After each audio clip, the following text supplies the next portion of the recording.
No, we haven't got the Jurassic Park Fast and Furious crossover yet. There you go. That also will be fun because that's how we get Cadillacs and dinosaurs.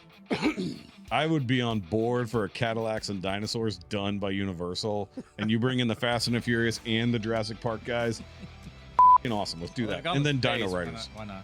You need Jurassic Park meets Fast and the Furious in the literal sense, which leads to Cadillacs and dinosaurs, which leads to Dino Riders. Instead of the cars, they'll just have ride that dinosaurs. Literally. The last car dies out, and then they have to figure out something else. Not a 10-second dinosaur. We're going to domesticate that Look. guy. Like T-Rex or Brontosaurus, it doesn't matter. Winning's winning. Yeah, there you go. Could you imagine velociraptor drag race? And you hit the nitrous, Yeah, so there they'll you go faster. It's got an electrode up its makes it go faster.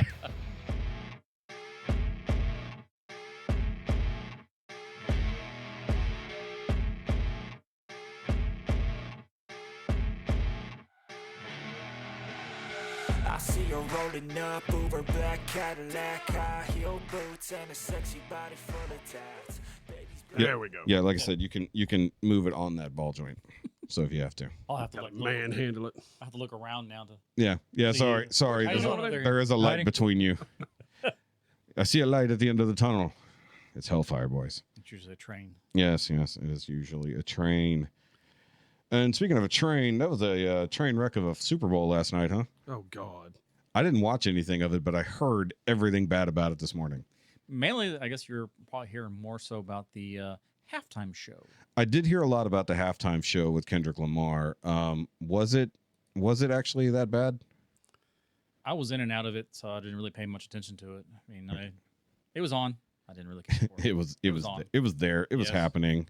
Yeah, I don't know anything about Yeah. him, so I was just kind of like, So so Sean was messaging me about it this morning, and he was telling me that it was it was very dark. monochromatic, as one would say. And I was like, I mean, I don't necessarily fault him for that, but like, I guess there was also some implications towards his shit with Drake as well Yes. mixing in there. Possibly he did a song that he wasn't supposed to do. Yes. And that's probably going to get him even further in debt with that lawsuit going on. So I'm just like, what the fuck ever. I mean, I don't care. The actual game, I heard that the Eagles were really whooping ass for They like were. most of the game, something like that. I mean, I don't sports. Plus, you want to talk about how stupid it was. So the game was actually on Tubi, so people on the internet could watch it. Yes? Mm-hmm. Tubi on PlayStation was not allowed to watch the game. So I would have had to bring it up. Like, I don't even have the remote for my TV anymore. So like if I had the Tubi app on my smart TV, You could watch it. it would have worked. But it would not work through the PlayStation Network on the Tubi app there. Go figure. And I read Is it. it because it's the PlayStation thing that? I or guess. Sony? I guess it's a Sony problem. Like they're just like, no. It's like, who cares? It's a fucking Tubi app to begin with. Who cares where it comes from? It's just stupid. I don't know. At that point, I wasn't worried about watching the game either. We were busy doing laundry and everything and making dinner. By the time we got done with everything, the game was over before I even gave a shit. So, oh well. I was right? in it for the commercials. The commercials were garbage, too. Yeah, most of them. I heard there was like one or two. What is this one that I keep seeing? Like Rocket something or other that like everybody's fucking commenting on? It had like family stuff and everything else in it. I have no idea. I just keep seeing. I guess I missed that one. Yeah, I have no remember idea. that. I mean, if this was a good podcast, I would have all of the ads up already for us to watch and talk about. But since it just happened, I don't really. The one I thought was funny was a Jeep commercial with Harrison Ford. Yeah, Yeah. And at the end of it, I like driving Jeep, even though my name is. yeah. It was funny as heck. Yeah, that was good. Well, considering he's like so anti-Trump, I was amazed he'd do anything remotely patriotic. But he is the president right now in the Marvel Cinematic Universe, so it is what it is. Yeah. And we'll be talking about that here in a little bit with the new Captain America teaser thingy that came across. But the fact that they did manage to sneak in another Marvel trailer in during the Super Bowl that nobody expected was cool. So I was happy about that, So I was like, ooh, hey, new thingy. That's nice. So we'll be talking movie trailers and stuff as we go. So guys, you will notice that we are lacking a Heffy today. That's okay. He needed a day off to deal with some stuff. No big deal. I mean, at least now we have a permanent third seat with Chad, so we're good. And then we have a visitor today, so I'll be bringing up the screen here for just a second. So, guys, of course, welcome back to the Now You Made It Awkward podcast, episode 131, which still throws me off because we're a week ahead again, so I have to remember what number. So we're at 131, and I can't wait for you guys to see 130. Yes. That was fun. It was fun. All right, so was it a train wreck for you, or is it actually pretty good? Except for, I mean, audio. I only had to edit like one or two things for the actual podcast. That's not that big a deal. But guys, make sure you go watch the taste test videos that will have been out by now. And sorry about the audio. We tried something new, and of course, you can't tell the difference until you get into the edit. And then I was like, oh dear God. So the microphone that's usually that's out there right now, I'm gonna figure out why it keeps cutting out at like 10 minutes. And if there's an issue with the phone specifically, then I'll just figure that out. Because that's what happened the last time I used it. I filmed for like an hour and 10 minutes out there, and then I found out only the first like 17 minutes were recorded on audio, and the rest of it had to be silent. I was pissed. A silent movie. Yep, it was a silent movie version. So guys, follow me at all the Shoky related links down below, whether that's the Shoky Reviews 1, Shoky Reviews 2, or the It Doesn't Have to Make Sense live stream channel. That's been pretty interesting lately because we had to change some stuff due to interpolitics of the music industry. We had to change some of the stuff we watch. Fun times. But then, of course, you can watch the full uncut video version of this podcast like Louie does over on the Shoky Reviews Patreon, along with a lot of other stuff that I do over there. Reviews of things that don't go out to the public, vlogs, other random shit like I posted today. Speaking of the live stream channel, watching the new Kill Tony episode, and I swear to God, in the first 4 seconds, one of the musicians we watch is in the crowd at the Kill Tony show. And I'm like, no. And I backed it up, and I'm like, is that him? And then the next scene comes around like 30 seconds later. I was like, that is that motherfucker. There's no way it isn't. I was like, he came all the way to Texas to watch Kill Tony on New Year's Eve. So.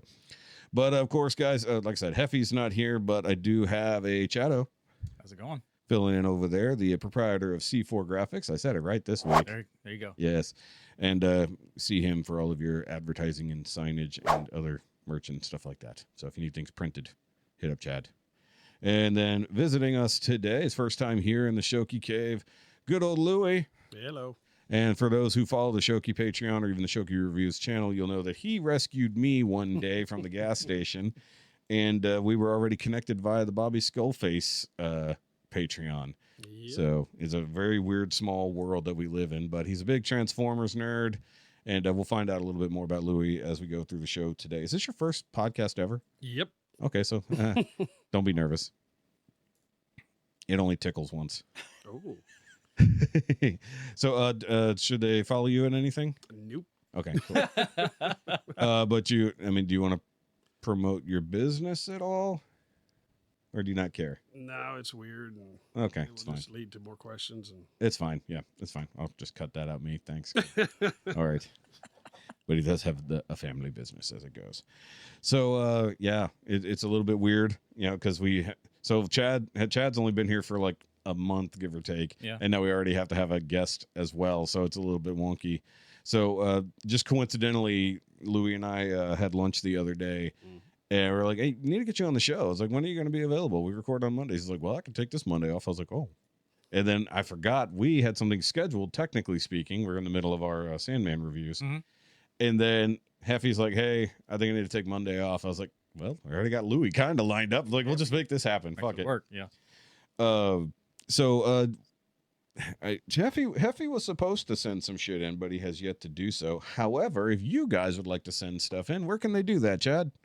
You can contact us at NowYouMadeItAwkwardMail@gmail.com. Indeed. Or the Facebook page, Now You Made It Awkward Podcast. Indeed, where you can send us in a regular text message first, and then that will unlock the ability to send in voice messages, much like our friend Sean does every week. And he was so excited on Saturday, something came to him that he sent a message in early, 3 days early. Dang, okay. So let's go see what Shano has for us over here.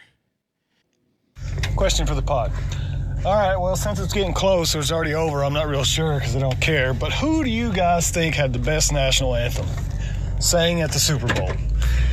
I'll go ahead and narrow it down to two choices because there really is only two. And number one is Whitney Houston, and the other one is Chris Stapleton.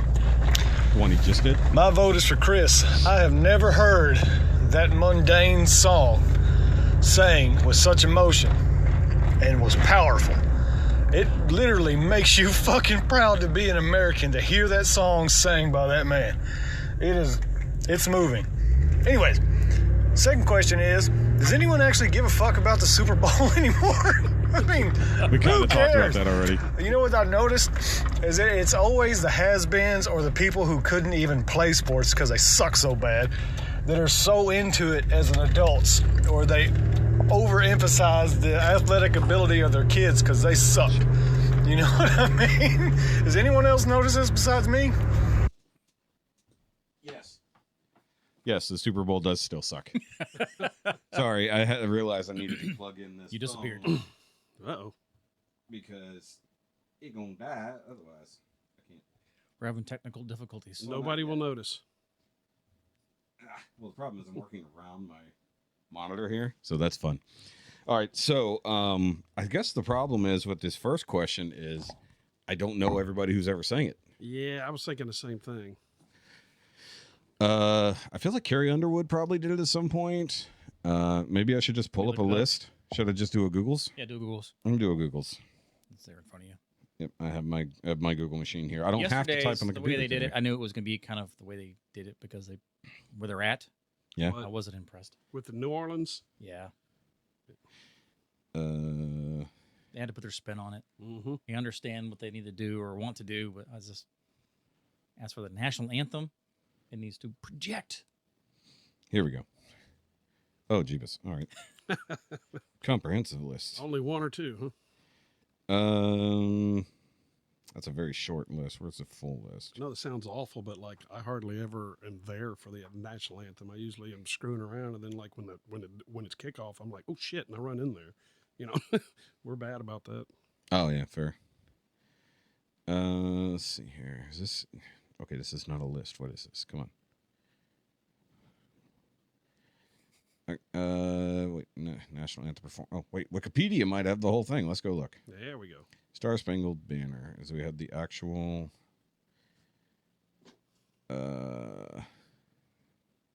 Okay, interesting. We're going all the way back to 1967. I guess is when they started doing it.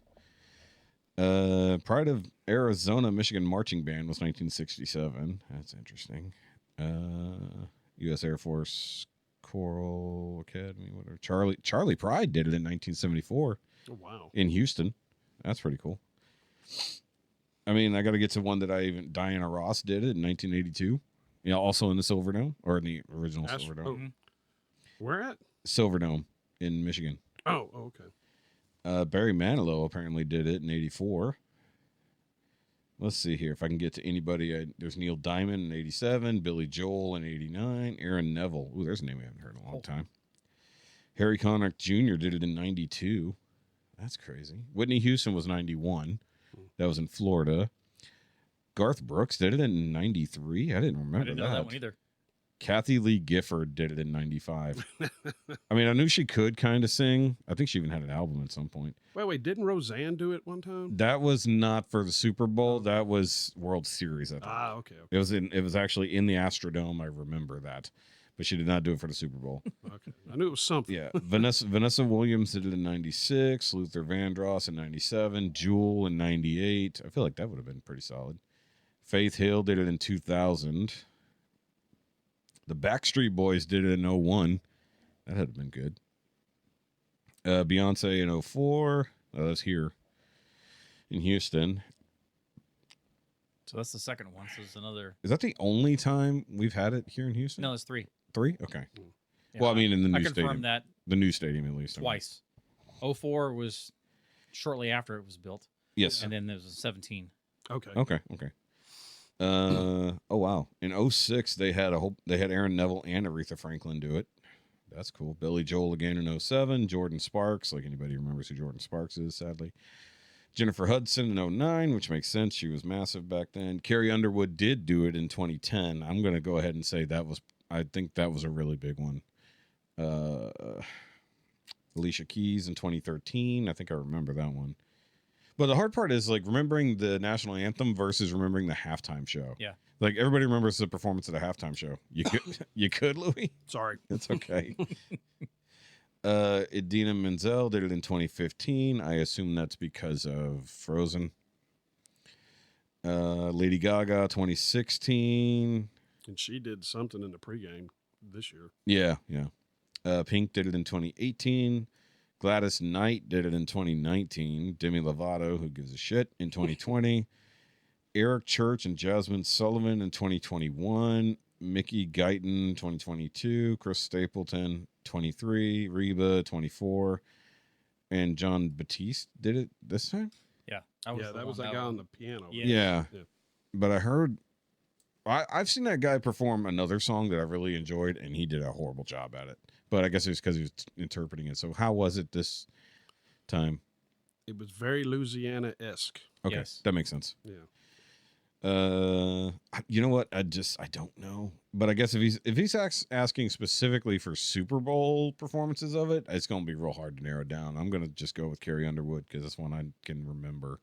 That was the first thing I thought was Carrie Underwood. So, And you know how she sings, yes. and so it's And she did it at the inauguration. Yeah. A cappella. yes. Which was fantastic. Chris Stapleton, like he already said, that was really good, but I never saw that one, unfortunately. But I would think, like, if we reach out, like, favorite, like, celebrity performance of it, my joke would be Roseanne, because I thought it was hilarious. It was hilariously bad. That was a meme before memes were a thing, right? Oh, yeah. She butchered that bad. I mean, she did it on purpose, Yeah, let's be yeah. fair. You know, to be fair. To be fair. To be fair. To be fair. To be fair. To be fairs. There we go.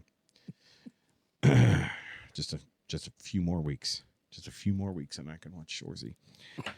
I'll be so happy again. My life will be complete again. I have a poster in my office and it says, McMurray, you're a piece of shit. See, look, we got another Letterkenny fan. That's Oh, always good. That is always a good thing. Yeah, I mean, like, well, I'm still waiting on Heffy's message to ever come in. He has yet to respond, so I don't know what's going on I with saw that. that he was active, but I guess he's not anymore. I guess because he got to sleep in today, it might be a little different. But he might. Is he out in the tool shed? I don't know, because this is a zombie day, but he didn't have to wake up stupid early to be here. So Yeah. presumably it's a little bit different. So who knows what's going on? But he was supposed to send in a thing. So I know you were asking about because you were listening to 129. Yeah. And you were asking if we were doing the Sandman watch. So Correct. you said you started watching it. Nope, I'm going to. You're going to. Okay. So That'll be this week. so spoilers. All right. Because it's like we even when we got together Saturday night, we didn't really talk about No. episode 6. But so I just put my fingers in my ears. I mean, I could just mute you. I was like, I'll just mute you. Look, I'll just there you go. Damn it. It's like I just turned down your volume. You won't be able to hear us in the raw audio. So we said that this week we would review episode 6. I told Heffy to send in his thoughts. He just hasn't gotten to it yet. So Okay. hopefully he will anyways. And if he does, I'll add it to it. If not, he can catch up next week. All right.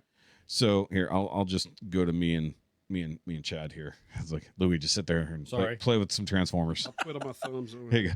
There you go. Play with the YOLO Park Transformers over there on the shelf. Woohoo. So yeah, Louie is a big Transformers nerd, so he's having fun in here. So, but you've heard of the series though. Yeah. Okay, you Remember I asked you if I said, is it part of the Valiant Comics? Is Yes, that- yeah, it was part of the Valiant Comics run, but also technically a Dream as a character is in the main DC universe, Okay. and that's where I was talking about. Remember when Joanna Constantine, or in the early days? So originally, when he comes back and he's got his powers, he reaches out to the Justice League for help to get his Ruby back and stuff like that. So obviously, they couldn't use the Justice League.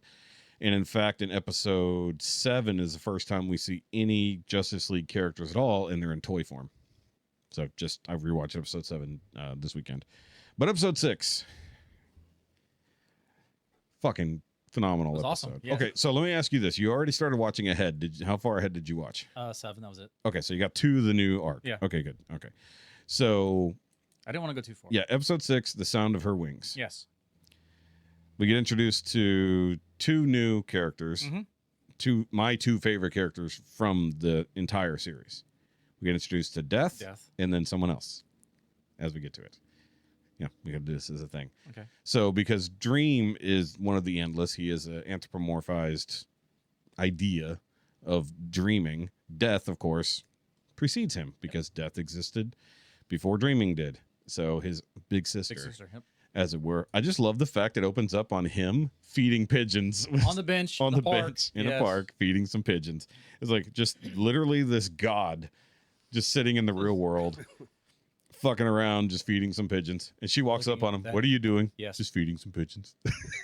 He's like, what's wrong? And he's just like all mopey and Yeah. shit. It's like finally looking as emo or being as emo as he looks. And I was like, this is the most human I think we see Dream, at least at this particular chunk of the episode. And like that whole conversation that they have around the bench and Yeah. like is almost word for word what happens in the comics. Almost perfect word for word. I'm talking about that he's already done his quest and got nothing else to do. So Yeah. go out and find another quest. Do something. So he literally finishes the shit he started out to do.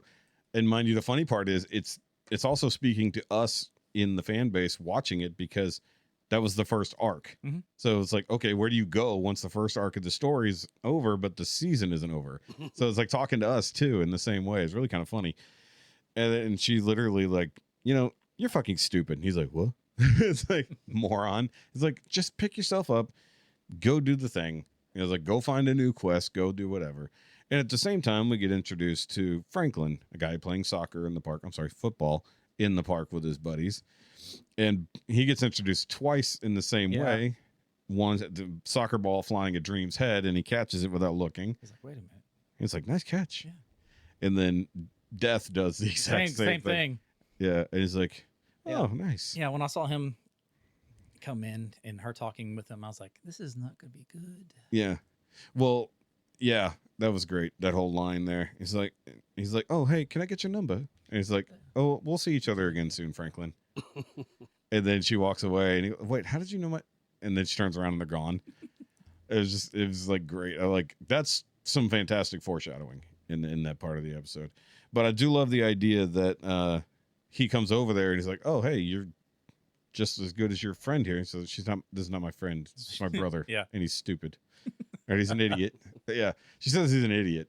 I was like, because at that point, you're not entirely certain who she is. Yeah. And then she says that. But I do love the fact that all of the Endless wear a necklace that represents them. So he wore the ruby around his neck, and she has an ankh around her neck that she wears all the time. And then the character we get introduced to at the very end has a different thing hanging around their neck. Do I need to say it or I don't remember what Desire has. Desire? Yeah. It's Desire, yes. But we got introduced to Desire already, but not by name. But I like that they talked about, in this one, they actually mentioned more of the Endless. Talk about the Prodigal, talk about Destiny, there's other things. And like, because he was trapped for 100 years. And she's like, why didn't you reach out to us? It's like, I would have come to help you. And he's like, yeah, but I didn't want to bother anyone. It's like, you're my brother. It's like, you're my brother. I was worried about you. Did you never consider my feelings of watching my brother be trapped by humans? I was like, this is fucking great. But also the idea that he didn't want to seem weak in front of his sibling Yeah. because he knows their hierarchy.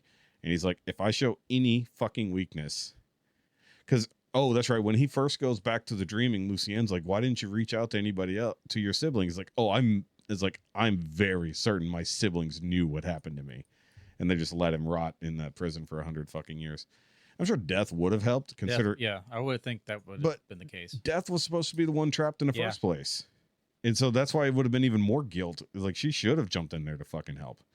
So basically they run around town. She said, hey, come join me. Come hang out with me. I got work to do in town. It's Death. So Yeah. it's like, what his job, And like, it was just them going around town, on a killing spree, so to speak, in the most polite killing spree ever. Like, was fucking fantastic. The old Jewish guy, Playing the violin. playing the violin, Yep. playing Schubert, and she's like, oh, keep playing. He's like, I can't. That's the end of it. Yep. It's like he never finished it in 200 years. He's never finished it. As if Schubert was still around, just being lazy, right? It's like, no, it's 200 years old. He just never wrote it all the way through. And I like that he says the Jewish prayer, blessings right before he goes and all that stuff. That was great. Yeah, he gets up, turns around, like, I look old. Yeah, he looks back on himself and he's like, I look old.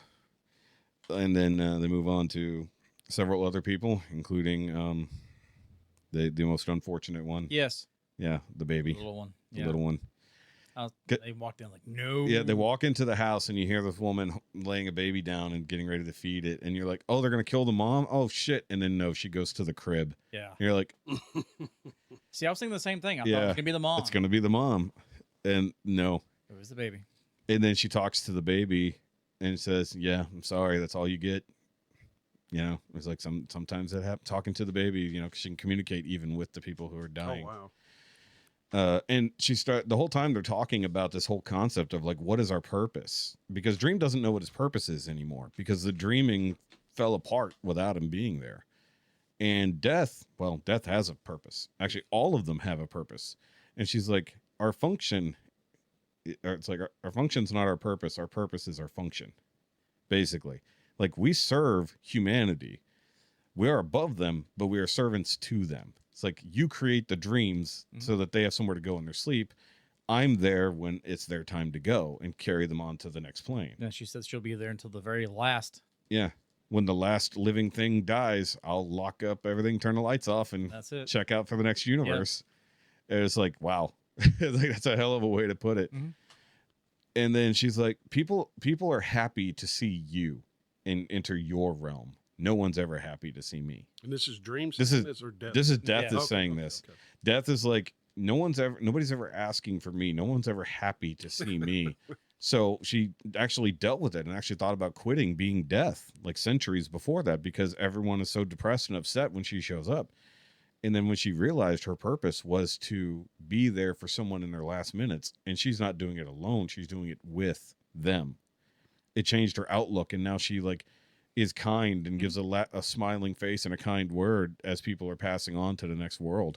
And that's when Dream's like, oh, I can have I can do my job, but I have to reframe how I think about it. And that's like the whole point of that episode is reframing how you think about life and your existence. And this is where I told you last week, I made a realization on my 7th rewatch of the episode, why the episode is called The Sound of Her Wings. And I don't know if you would have caught it or not. Maybe if you're paying more attention, you usually got a lot going on when you're watching.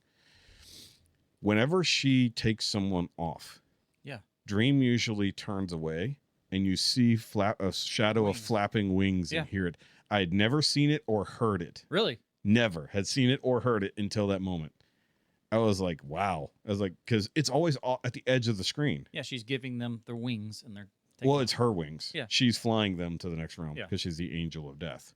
But it was just like, oh, I never understood why it's called The Sound of Her Wings. But also it might be that my surround sound was finally working properly because I've watched it on my phone. I've watched it in here, but I never watched it with proper surround sound. And it would be flapping behind my head. And I was like, what was that? And then I saw the shadow in the background. And it didn't do it for everybody, but it did for everybody you got a decent look at in their last moments. But you have to pay attention because it's quick. It's always at the edge of the screen because she always walks off screen and they focus on Dream and then you see and hear it in the corner. Mm-hmm. Like when she took the baby in the other room, you see through the doorway, you see the shadow and then flaps away. I was like, damn, cool. That is fucking good. It's like, it's such a sad fucking thing that this show is ending after season 2. Oh, I was going to say, I thought there was another season. There is another season, except that Neil Gaiman, with all his legal troubles, they just aren't continuing without him, even though the story fucking exists. It's like, just keep going. It's like, have someone else to do it. Yeah, just get someone else to fucking do it. So the second half of the episode introduces us to my other favorite character. Hob? Fucking Hob. That was awesome. Hob is so fucking good. And so basically we flash back to, he even mentions it. He's like, well, I have an appointment that I missed. And she even mentions his long-term project, which is, if you recall, the homeless lady on the street from the Joanna episode. She's the only other immortal human. Okay. Because they mentioned her there, called her like Old Hattie or something like that. So it's another person that Death has given immortality to for whatever reason in that case. In this case, we flash all the way back to the 1300s, all the way back to the fucking, 14th century? Into a fucking bar, the white horse. Yes. Yeah, the end of the white horse. And just Death is literally walking around with Dream. And he's like, it's like, you got to spend more time with humans. Just come down, hang out with them every now and then. Because he only sees them at night when they're all asleep. He doesn't interact with them in the real world. So she takes him into a fucking bar. Mind you, it is literally the 1300s. Nobody was batting an eye at a black nun for some reason. So they get a couple beers. She drinks one of them, says, this fucking awful, and just keeps drinking it and hands him the other one. You will notice Dream never drinks or eats. No, Ever. He He just chooses not to for whatever reason. So they go around, he's listening to the crowd, the different conversations that are happening about the Black Plague and then other stuff going on in England. Mind you, this is in England, London-ish area. And eventually they walk around and they hear this guy talking about death. Yeah, he's like, death is stupid. Yep. It's like death is stupid. It's like, I've been on the battlefield, I've survived the plague, all this other stuff. Death is stupid. It's like, morons die. I don't plan on dying ever. And so they look at each other, and she's like, I mean, Do you wanna? Literally, like they basically make a bet. Like, 'cause he said, like, I don't think I'd ever want to die. Is like, okay, well, we'll give him immortality. Yeah. So and she's like, you want to tell him or should I? And then Dream goes over there and says, I was like, did I hear you say that you want to live forever? And he's like, sure, why not? It's like, okay, well, I'll meet you here in 100 years in this exact spot on this day. And you can tell me about how life has been, and we'll talk again about if you want to continue living on forever. That's And he's like, okay. Robert Gadlin. And so he's like, okay, I will meet you here on this day in not 92, but it was close to it. 89? Yeah, 1489. Yes. So flash forwards 100 fucking years.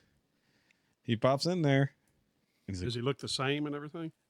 Well, it's to change the era, but They No, changed- I'm talking about him. Does he look the So Dream Dream- actually changes. I think he's actually looking like a different rock star from the fucking 70s and 80s every time. changes. The outfit and the hair changes every time. And the funny thing is, he looks like he's actually a century further ahead in style. It's really kind of strange. It's almost like the style is further ahead than everybody else is. Because I mean, he's endless, and time doesn't matter. But he meets up with him again. He's like, "What the hell?" It's like, it's been 100 years, all this other stuff. Saw some more war, did all this other things. It's like, I got into a new job. I got the printing press basically had just been invented, and so they needed people who would be printing things like that.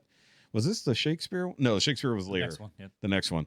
But this is just like, so he's like, so you've lived for 100 years, you dealt with all this other stuff, but you still want to keep going? He's like, yeah. Why would I want to stop?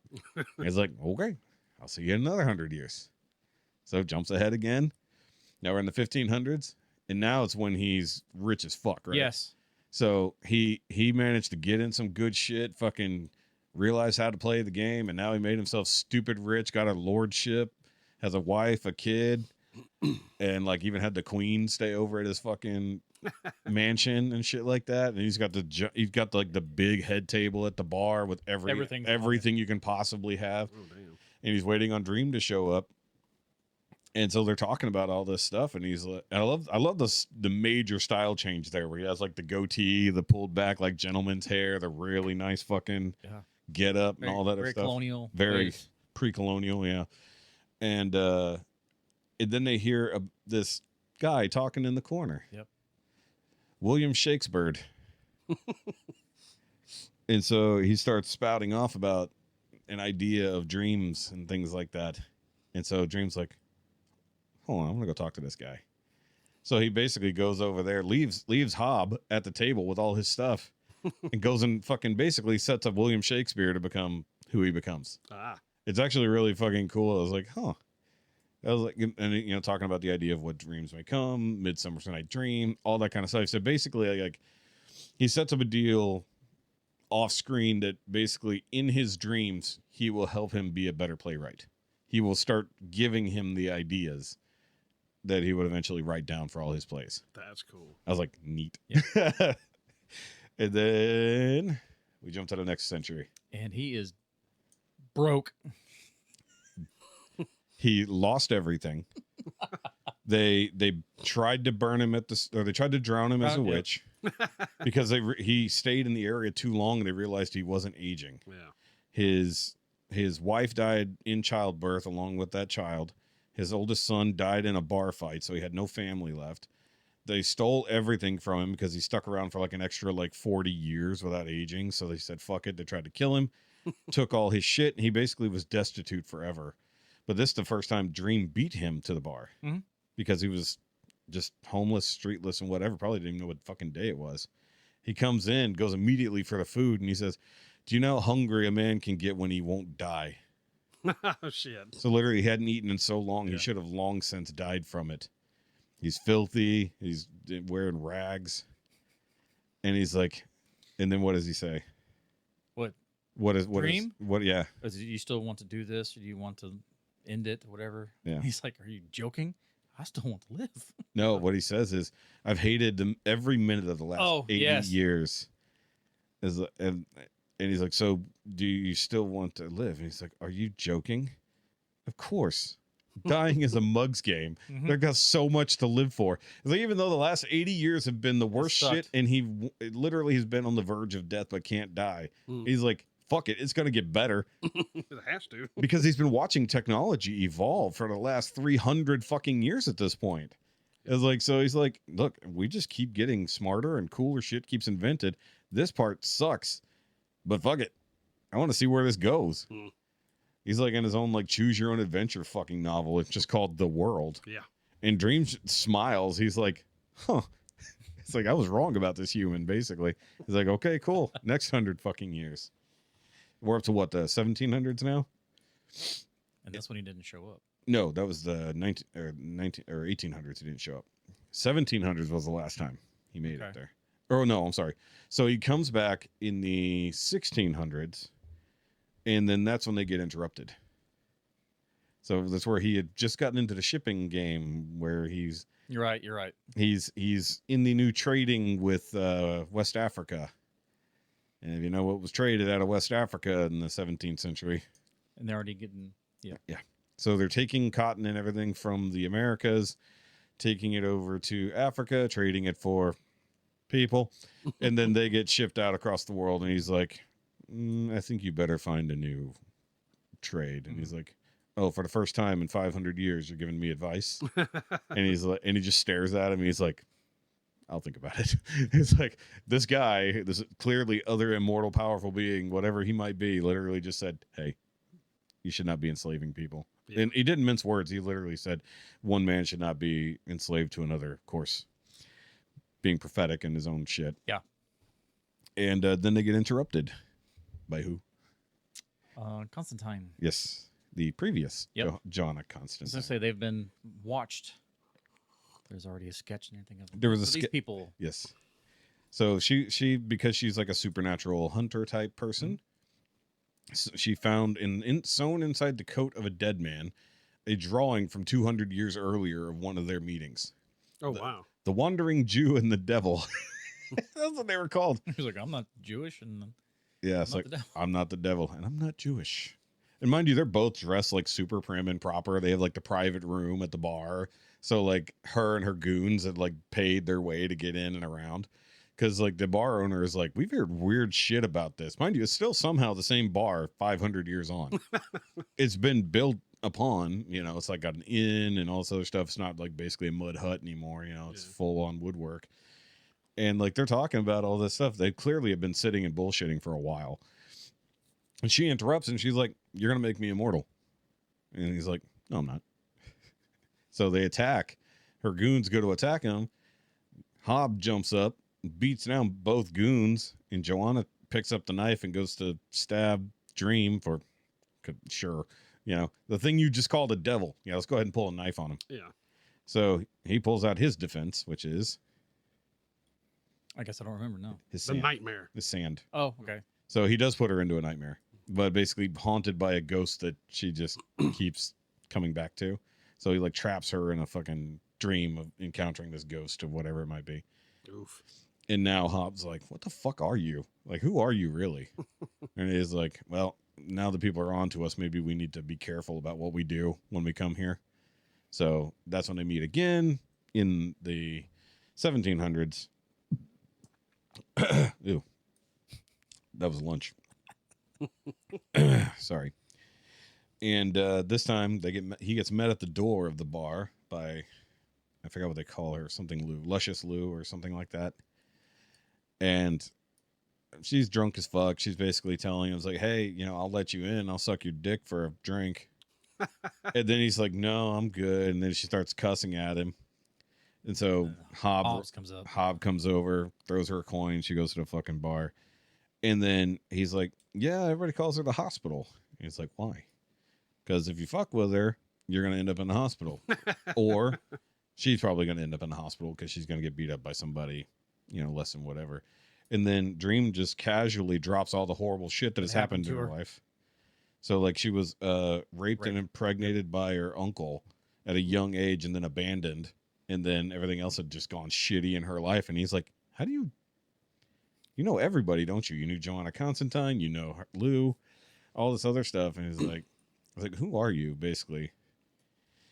And then he kind of gives him the talk. So how does he, what pisses off Dream? Do you recall? What made him mad? Why don't you say it? I'm probably like, yeah, that's it. Yeah. So he asked him what Hobbs says, I think I know why we keep meeting here every 100 years. And I don't think it's just because you're curious. Yeah, because we're friends. Yeah.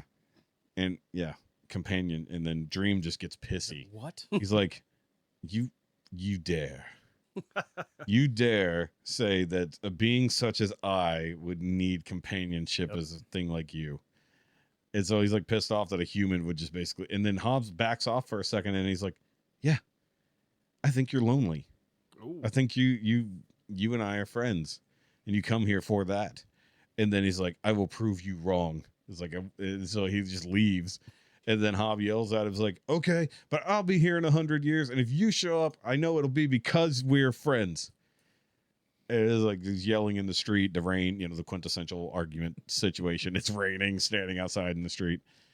Of course, over the course of the next 100 years, that's when he gets captured. And doesn't show up. And he doesn't show up in 1989.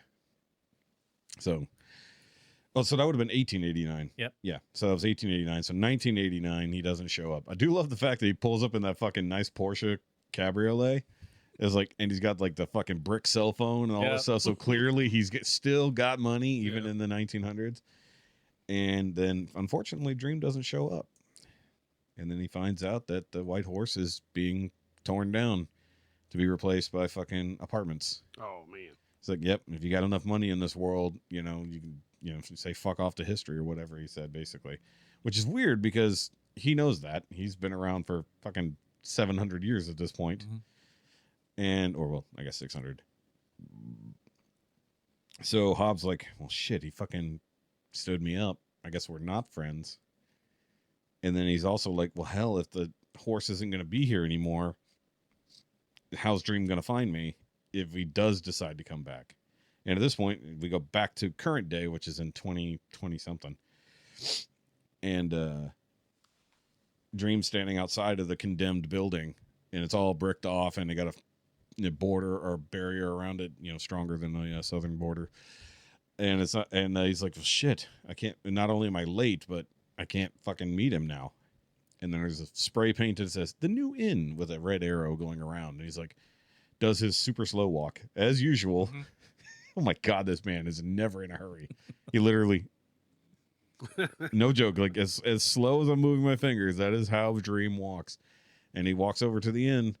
Now, mind you, this is not on the same day. No. I mean, it might be the same day, different year. Yeah. Maybe. Walks into the fucking bar, and there's fucking Hobb sitting there waiting. Grading papers, which is like he's a professor. He became a professor or a teacher or something. Yeah. I was like, that's interesting. I bet he's a professor of history. Probably. He should be. I think so. Oh, yeah. He's like, I literally wrote the book, and then the other book, and then the other book. Because he got into printing, so actually they don't cover that, but actually that would be perfect if that's what he did. I know Shakespeare. Yeah, I mean, I knew Shakespeare very well. I saw all of his plays. But yeah, then he sits. What Dream says to him was great. Do you remember what he said? About what? Keeping a friend. Yeah, it's waiting. Rude to keep a friend waiting. Yep. And there's like Hobbs like, you're late. Mm-hmm. And he's like, well, someone once told me it was rude to keep a friend waiting. And then he sits down with him. Oh. It was like that episode is like an hour and 5 minutes or something like that. And it feels like a 2-hour fucking movie. Because he's walking so slow. Correct. But it was so good. I was like, and it has nothing to do with the main storyline. There's like little hints here and there, but like for the most part, it's just a standalone story to breathe in between arcs. And like you get this whole history of like what Dream did over the centuries, because he didn't just make dreams for people. At some point he came around. Oh, I remember when he checked up with Hobb at that other point, he said like, oh yeah, by the way, I ran into Lady Constantine again. She did some work for me. It was actually pretty good. I was like, so at some point he went back to her and had her do some shit for him, which is why he told modern Constantine, it's like, oh, I knew your ancestor. So he'd been fucking around with the Constantine family for a couple hundred years. It was like good and or bad. So that he get them on his side. Yeah, well, mostly. Mhm. But she should have had thorough notes about what you do when the Lord of Dreams calls for your help, you know. And also they had the multi-generational thing. She looked exactly like her super great grandma, you know, that kind of shit. So when he saw her, he's like, oh, I know that face. But yeah, that is by far my favorite episode. Not just so far, but of the whole series. Okay. Like it's like the rest of the season is pretty cool. That arc is interesting, but it feels like it could be one episode. Like three episodes feel like it could have all been wrapped up in one. How many episodes are there? 11 in the first season. Okay. And the first 5 are one arc. Then there's the middle, and then the next 5 are an arc, and then episode 11 is 2 separate little stories that don't tie into anything. And they're an hour long each. Give or take. Sometimes they're 48 minutes, sometimes they're 53 minutes, sometimes they're like an hour and 2. Oh, okay. They just make it as long as it needs to be because they don't have to worry about commercials. Unless you're like me and have to pay for you don't have paid Netflix, so you got to get the commercials. I had to go for poor Netflix. It's fine. Yeah, I'm doing the same thing. Yeah, it happens. I mean, it's actually not terrible. It's not. I mean, like they programmed it fairly well. Though I will say, so last week when we were talking about episode 5, you know, where John does the thing. I got into my tism a little bit and decided to figure out roughly where they were. Because I was like, where was that diner from that episode? And so given context clues from that episode and then episode 7, somewhere near New Brunswick, New Jersey. Okay. Somewhere, give or take. I was say New York. Yeah, because John was in New York, but what I could not figure out, because I could not find real world correlation to the 2 towns he and Rosemary talked about, where his stuff was and where she lived. I could not figure out where that was in real world terms. But that means he would have somehow traveled about anywhere from 6.5 to 8 hours to get to where they were. And I was going by context clues, by where in episode 7 it's revealed where they are, the fact that Judy knows Rose, and then the newscaster is talking about a particular accident on the 195, which runs right south of New Brunswick, New Jersey. So I was like, literally just like, okay, what are all the details? Where the fuck did this take place? So somehow John got from Buffalo thereabouts to New Jersey in that little amount of time, you know. So he either drove himself or I don't know how he picked that one particular place just to happen to stop and, you know, carry on the fucking story, basically. Like he was his own plot device. But yeah. But either way,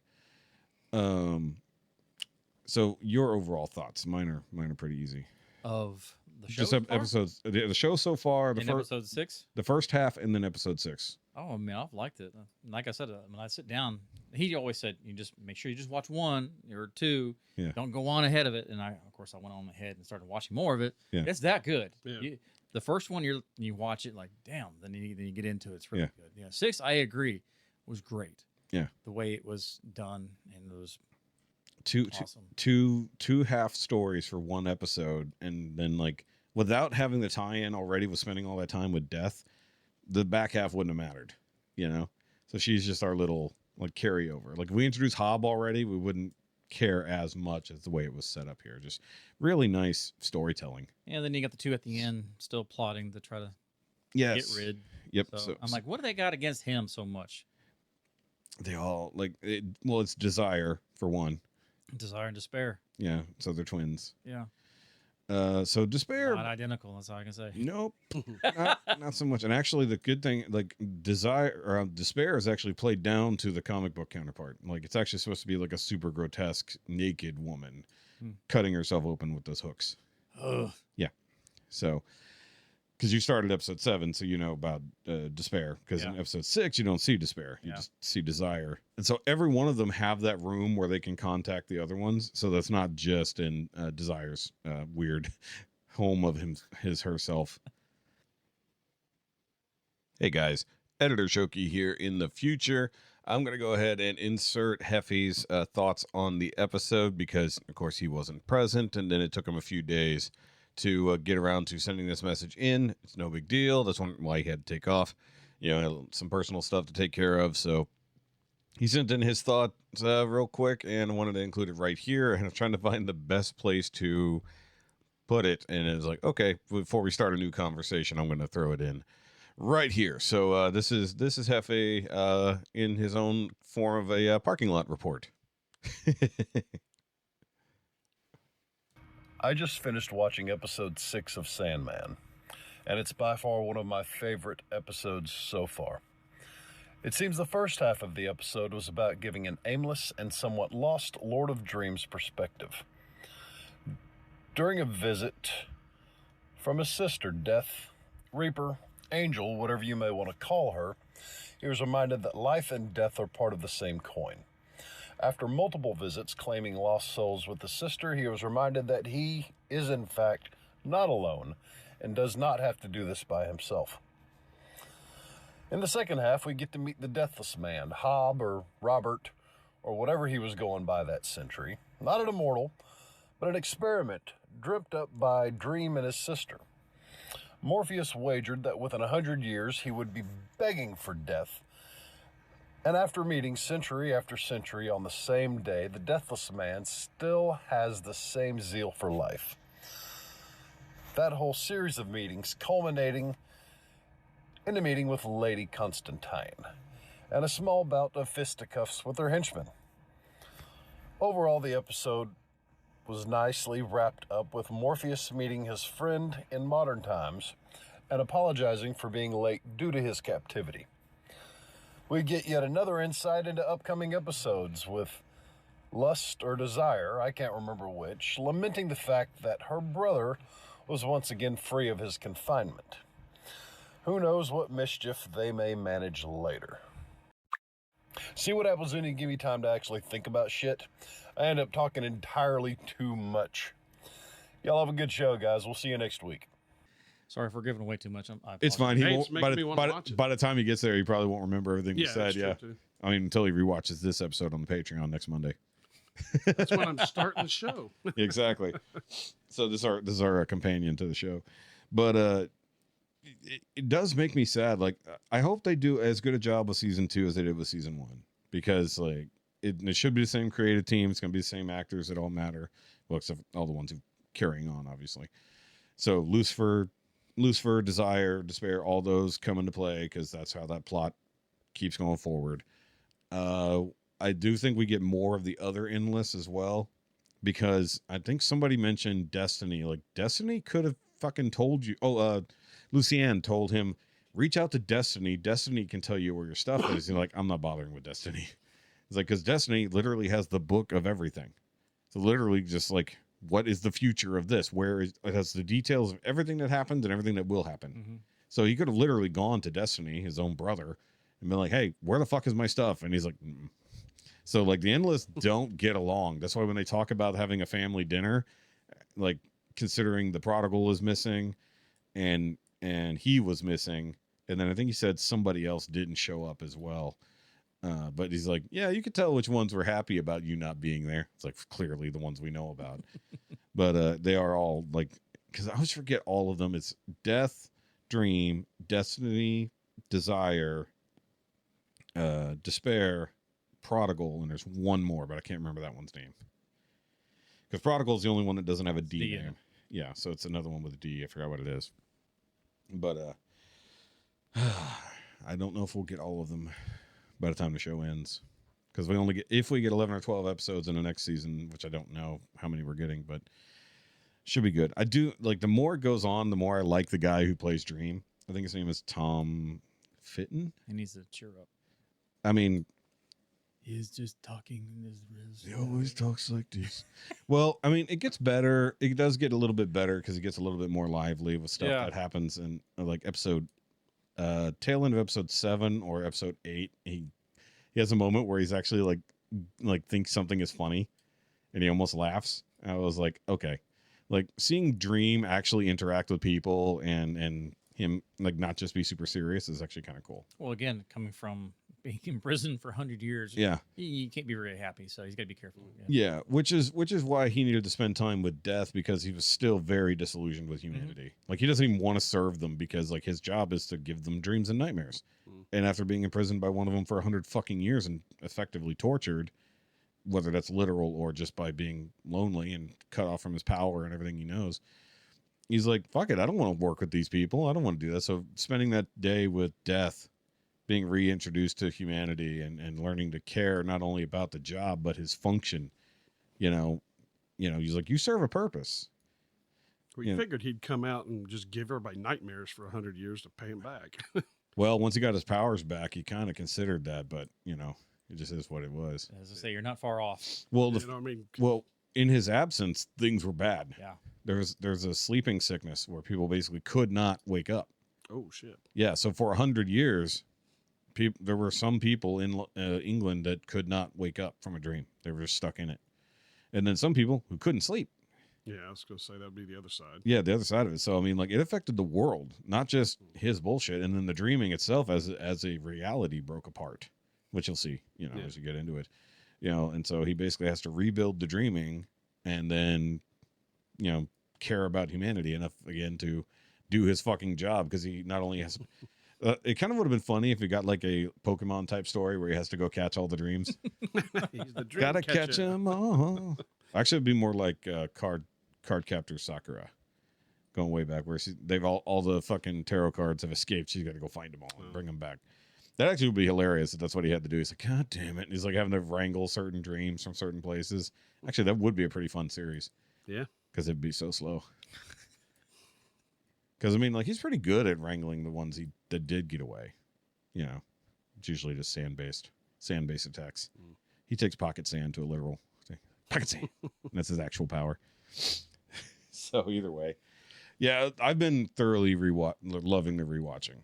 Like, and also watching you guys get excited about it. Like, because, like, I don't remember my other co-hosts previously being super excited about the show when we watched it the first time.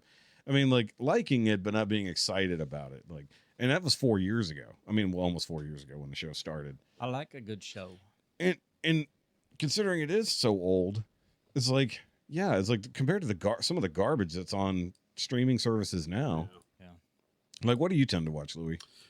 A blank screen on my TV a lot. Yeah, you just stare at yourself. You're my dogs. You stare at the dogs. I put my dogs on the TV. I'm trying to think of what I just got done watching. It was on Hulu. Damn it. See, I don't have Hulu. No, you got to get the Hulu package on your I don't Disney. remember what the hell it was now. Tells you how exciting it was. Yeah, clearly. You watch Bobby Skullface reviews. That's all you watch. Yeah. Yeah.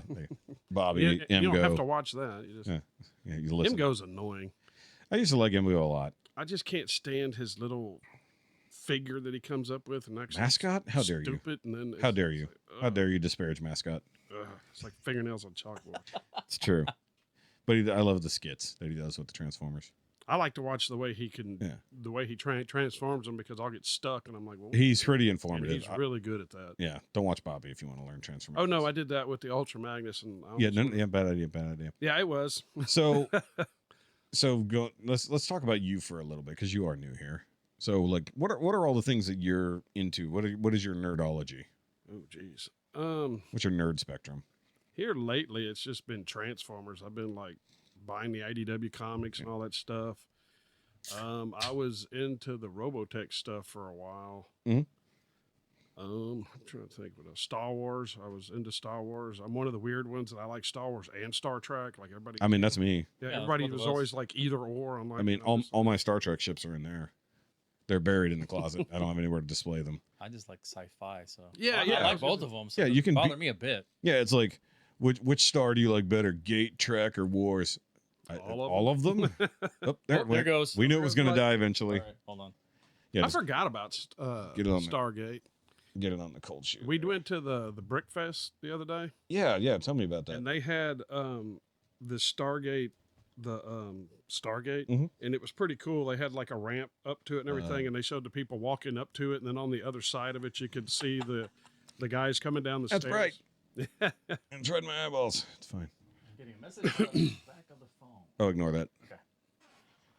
So yeah. So you said you went to Brickfest and you went Yeah, with that was your nephew? Question mark. My daughter and my nephew. There you go. Okay. Then we got to meet up with my ex-wife, and that was Oh, that's fun. no. Had to put on the fake. Yeah, how you doing? It's good to see you. Yeah. So that was down in Houston at the. Yeah, NRG. Oop, I'm adjusting your camera, not mine. And what sucks is they had the Oddities convention at the same time, and I wanted to go to that. It was on the other end of the building, but they were all whining that they were hungry, and I was like, "Damn it!" So we didn't get to go to that. Oddities. Yeah, I kept seeing people coming out with these black skulls and shit. With Oh, that horns. yeah. I remember there was like an oddity show that Yeah. came through not that long ago, but it was also like a lot of creepy shit too. Yeah. And you said the people, you could tell, okay, these guys are going for the Legos, these guys are going for Home and Garden, these guys are going for the Oddity Convention. I mean, it was so funny to have all those different people, but it was like you could blatantly see who was going where on all of it. It was great. Well, the oddities, those guys wore a lot of heavy makeup, And a lot of black. a lot of emo. A lot of black. Yep. Well, by the way, I forgot we technically had a taste test to do, and it's just been sitting here all this time. Yeah. So Chad actually brought me the Dr. Pepper Blackberry. I'm going to not hold it over my computer because I couldn't find any, and you guys had it yesterday for your superb owl watching. Because we can't technically say Super Bowl for some stupid reason. So I have not tried this yet. Have you tried the Dr. Pepper Blackberry? Ew. Are you a Dr. Pepper fan? Like, Oh wow, that is like super. Are you wanting to try it or no? Because he's had it. 'Cause So. I've had it, so if you want to go for it, it's Yeah. all on you right there. Ah, yeah. Oh wow, that's nice. Ooh, it does smell good. That'd be good with the blackberry whiskey. We already talked about that. Yep. Yes. Yeah, that'd be real good with that. Accent it a little bit more. It was really strong off the bat. Maybe when it's colder, it'd be a little bit more. It is. potent. It's more subdued. There's also zero sugar, It's good. but I figured I'll bring the Zero full one. sugar, huh? There is one. Okay. That one's not zero sugar. Yeah, I was like, that's not zero I was sugar. about to say. No. It's nice though. 24 flavors now. I figured I'll give you all the full effect. That is nice. Thank you for that. Because I haven't been able to find it, but I only Yeah, just thank thought about it since yesterday when was it Candida said they were bringing it over. Yes. All right, now I'm running out of places to set drinks. That's why we have coasters right there. I know I'm gonna In fact, you could set the drink right there on top of the coaster if you wanted. There you go. No, because my dumb ass would grab it and spill it, knock it all over everything. Yeah, that's what Andre did his first time here. He spilled his drink everywhere. Don't do it. Yeah. Look, you're spilling on the floor. I don't care. Electronics, well, you're actually the furthest away from most of the electronics because they're all like there. That's why I'm stacking all my drinks right here. Yeah. Well, soon enough, we'll be getting a new table in here. We'll see what happens. You know, Gonna try, be a round one. probably. Uh-oh. I just got to plan it out right. Either or kidney shaped. Yeah. Yeah. We'll see. Or a half round or 3/4 round. We'll figure it out. Or I'll just add a disc onto this one. Like keep the disc. Yeah, there you go. Just Yeah, I'll just add a round side to it and move it back a little bit. I already thought about it. I already started planning ahead on some shit. Just in time for us to move, I'll figure out exactly what I there you want. go, there you go. So, okay, other nerderies of yours. Oh shit. How about favorite movie? Favorite sci-fi movie? Don't say Star Wars. No, I'm kind of Star Wars'd out. It's like That's fair. I That's wish very they would do like one or two things. I wish they would go like 10,000 years in the future and just do something totally different, or go backwards and do something like totally different. Bring in the actual Sith, the species, and do all that. Oh, like the Acolyte? Yeah, I mean, yeah, shit. But never mind, you got me there. I was, The one time they try to do something Yeah, and they just say, "What's canon?" yeah. We don't do canon around here. It's fine. Well, I mean, like we're getting Sci-fi movie. we got some. I'm gonna go Total Recall. Which one? Yeah. Original. Original. Okay. You know, I never watched the remake. I did. It wasn't bad, but it's. I Good. don't know why they didn't call it something else. I mean, I don't know why they do that. It's like we got to grab a hold of this name, make another movie, and not IP be. IP recognition. That's You it. know, it's just like yeah, but it wasn't like they went to Mars either. It's all on Earth. Yeah. It was not the same movie. No. That's why I didn't get very far. They were just trying to go off some star power with Colin Farrell and I mean, it was okay, but yeah, it was like, it wasn't, you watch the original one and you want something to feed off that, and it was like you said, it was totally different. So have you ever seen Robot Jocks? Yeah. Okay. What are your feelings on Robot Jocks? Wait a minute. Is that the one that's got the guy who plays Wolverine in it? No. Okay, then what was that one? I don't know which one you're thinking of. Oh, you're talking about. Oh, you're thinking something Real Steel. Okay, Real Steel. Okay. Great, good movie. Yes. But not what we're Robot talking Jocks about. was the same thing, but it was shittier, and they were in the It's like Pacific Rim before Pacific Rim. but worse graphics. Well, it's in 1989 with stop motion. I remember it, but I don't remember it. If that makes you got to sense. do It's one of my it. favorite movies as a kid growing up. Yeah. Sorry. Okay, see, you and I were destined to be friends, but I had to meet you through Heffy. Yeah. So- I loved it. I actually watched it recently. Like maybe a year ago. He hates it. Really? I got him to watch it, and he said it's the stupidest thing he's ever seen. See, we need to judge Heffy more heavily. I got Dante to watch it because we rewatched Rubber to review it on his channel, and so I got him to watch Robot Jocks and reviewed it on my channel, and like he enjoyed it for the campiness and the just sheer like complete fucking absurdity of it. Yeah. And like the script is ridiculous. Let's be fair for what it is.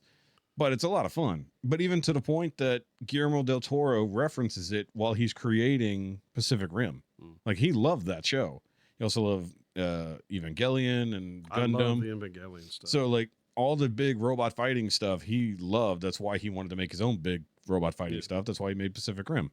And then they fucked everything up with Pacific Rim too. Yeah, I didn't understand. I don't know. That was. Have you ever seen the Into the Black, the animated series, Pacific Rim? Oh yeah. It's actually that was actually his. So it's not terrible. No. It actually seems it ignores two entirely. Yes. And picks up way later It's in in a the different story. area and everything too. It just doesn't make sense. Like as a story, it doesn't make sense. They It's didn't fine. finish that either, did they? Supposedly season 2 was coming. I don't know what happened with it. I don't know if it got canned or what, but I know it was a long watch. It was a bit of a stretch. Because I think the same studio who did the Godzilla anime was sort of responsible for it as well. But I can't recall. Lots of running in the grass is all I can remember. There was a bunch of running in grass. That's all I can remember of that. But once they finally got into what the plot really was, then it was getting interesting. Yeah. With Boy, like the actual origin of Boy. Did you ever watch the Mech Cadets? That sounds familiar. What was that? Where the brother and sister. Oh, no. I know of it. I didn't watch it. So yeah, I knew about it. I remember seeing that, but no, I didn't What's actually that get on? into it. What's it on? Yeah, do you know? That's Or has it been a while back? no, it's like It's only been the last few years. Yeah. Okay.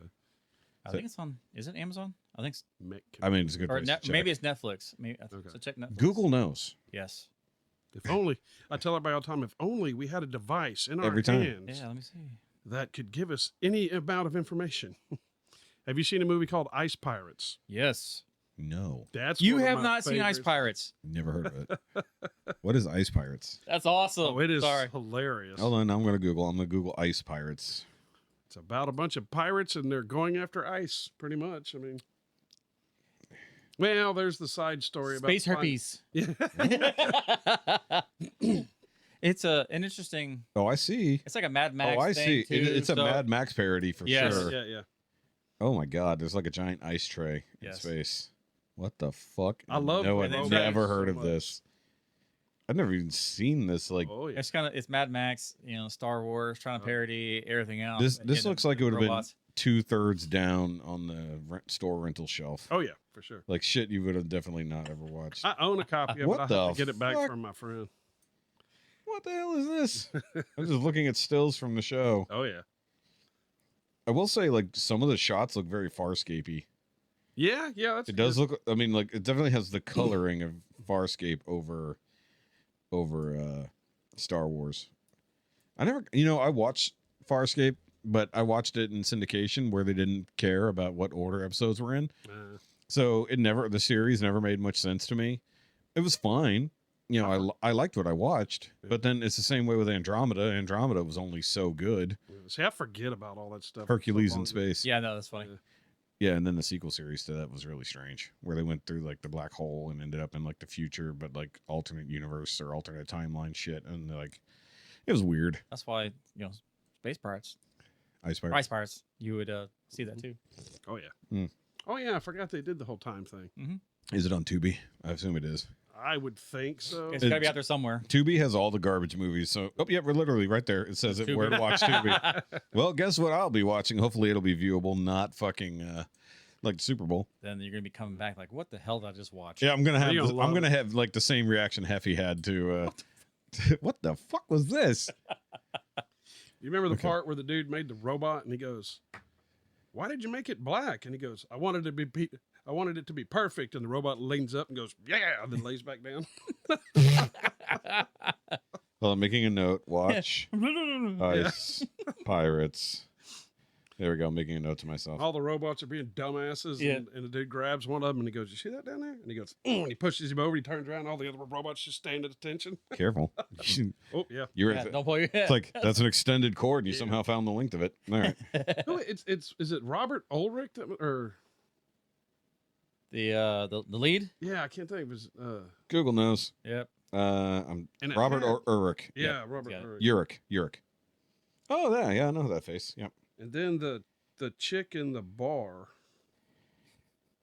she was Princess. No. Oh, Angelica Houston. Yeah, was in Yes. this movie? that's her name. Yeah, Angelica Houston. No shit. Yeah, Dude, Ron Perlman. How young was Ron Perlman in this? You know it's him though. yeah. Okay. Well, yeah, he always looks like a gorilla no matter what he Yeah. does. And the parrot. I love that it has a 17% on Rotten Tomatoes. Are you serious? Yeah. Oh my god. IMDb's 5.6 though, so it's above average. That's funny though. Okay, yeah, I definitely gotta watch this trash heap. You can't listen to critics anyways. Oh no. I never do.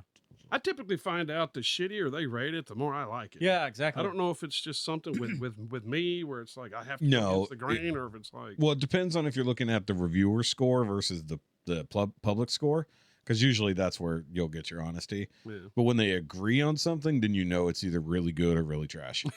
yeah. It's like if there's a disparate number there, you know that odds are people are gonna love it. Yeah. And it's like half the shit for the Oscars the critics love, but the public doesn't give a fuck and probably didn't even watch it, right? Kind of like what happened with Beyonce and the Grammys. Yeah. Everybody, I still can't believe. Nope. Sorry. No, it's bullshit. Because, and I was going over with Jessica earlier or yesterday. I know we talked about it briefly last week, but the idea that basically she quote unquote made history as the first female black artist in country music. I'm like, you literally stepped over legit black female fucking country artist and stole that from them.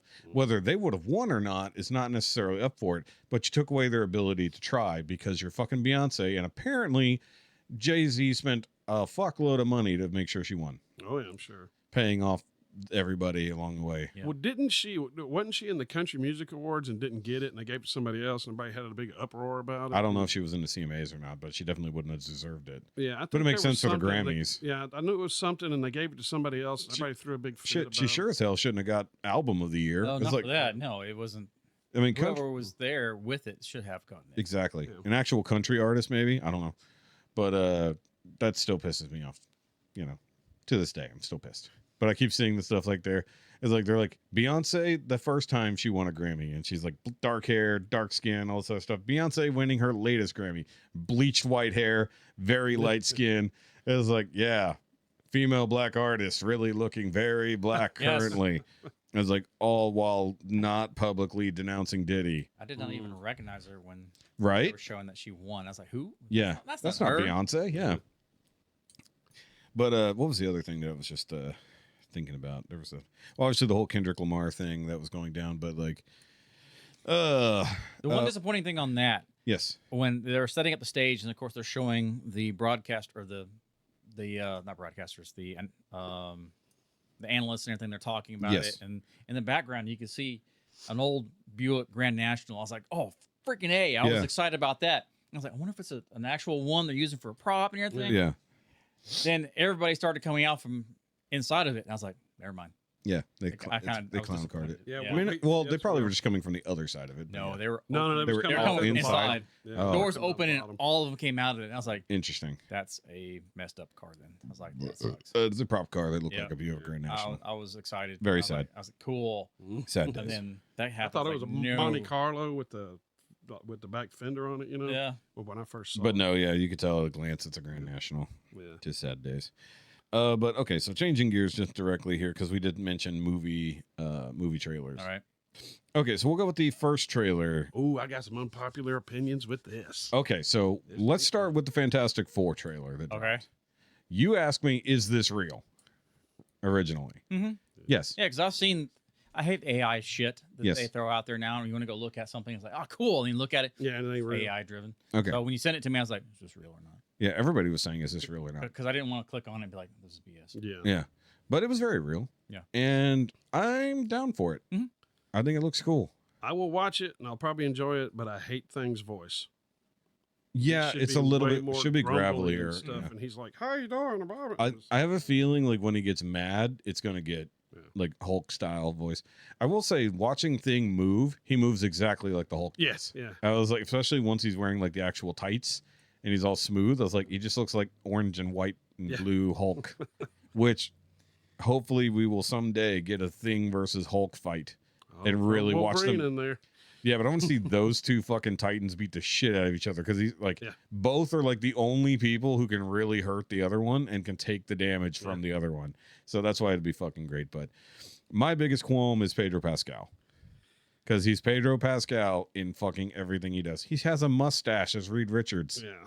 What the fuck? I don't think I saw the white stripes. in It's this slightly gray. Okay, It's slightly okay. gray, not super white on the sides like even John Krasinski was. You But just, or you just can't get past the him being Mandalorian or what? well, it's not just that because he's in fucking everything, including The Last of Us, which he does not really embody Joel. He does a decent job, but the I guy never who, played those games. the guy who played Joel in the game was featured in an episode. I was like, you could have just fucking been Joel. Yeah. He knows the words already. It's like, hey, I did this once. He's read the script. He's read the script. Never mind. So, I mean, also, Deja vu for him. yeah, and people were commenting on the fact that both Sue and Reed, you know, they don't know what age they're supposed to be because both actors are in their 40s. Yeah. They've got their powers in their 20s. So I think we're actually seeing them when they've been really established as a Fantastic Four. They're probably the only superheroes at the time. Yeah. And I think we're going to get the kids. And Galactus. And we do finally get a proper on-screen Galactus. They're like, yes, we have Galactus, and he looks right. Oh yeah. But how much you think Galactus is going to be in the movie? It'd be the closing credits. They'll show him, and then I think it's early on. you think? I think because we get the flashback to them going into space. Yeah. I think we're going to see Galactus come at the beginning as Yeah, a shortly, flashback. yeah. As a flashback. Ooh, will he have the Silver Surfer with him? We get a Yeah, silver. the silver- Oh well, hold the on. We get a silver- Silver Surfer, but we get the second Silver Surfer, the female one. No. Yeah. About Women that. can do things too. You know, Indeed. that thing. But that means that means that the original Silver Surfer is probably retired already, which means we are way into the fucking story. Yeah. So the theories will be that this universe is one that's going to get wiped out, and either the Fantastic Four are going to end up in the main timeline or somehow surfing the multiverse.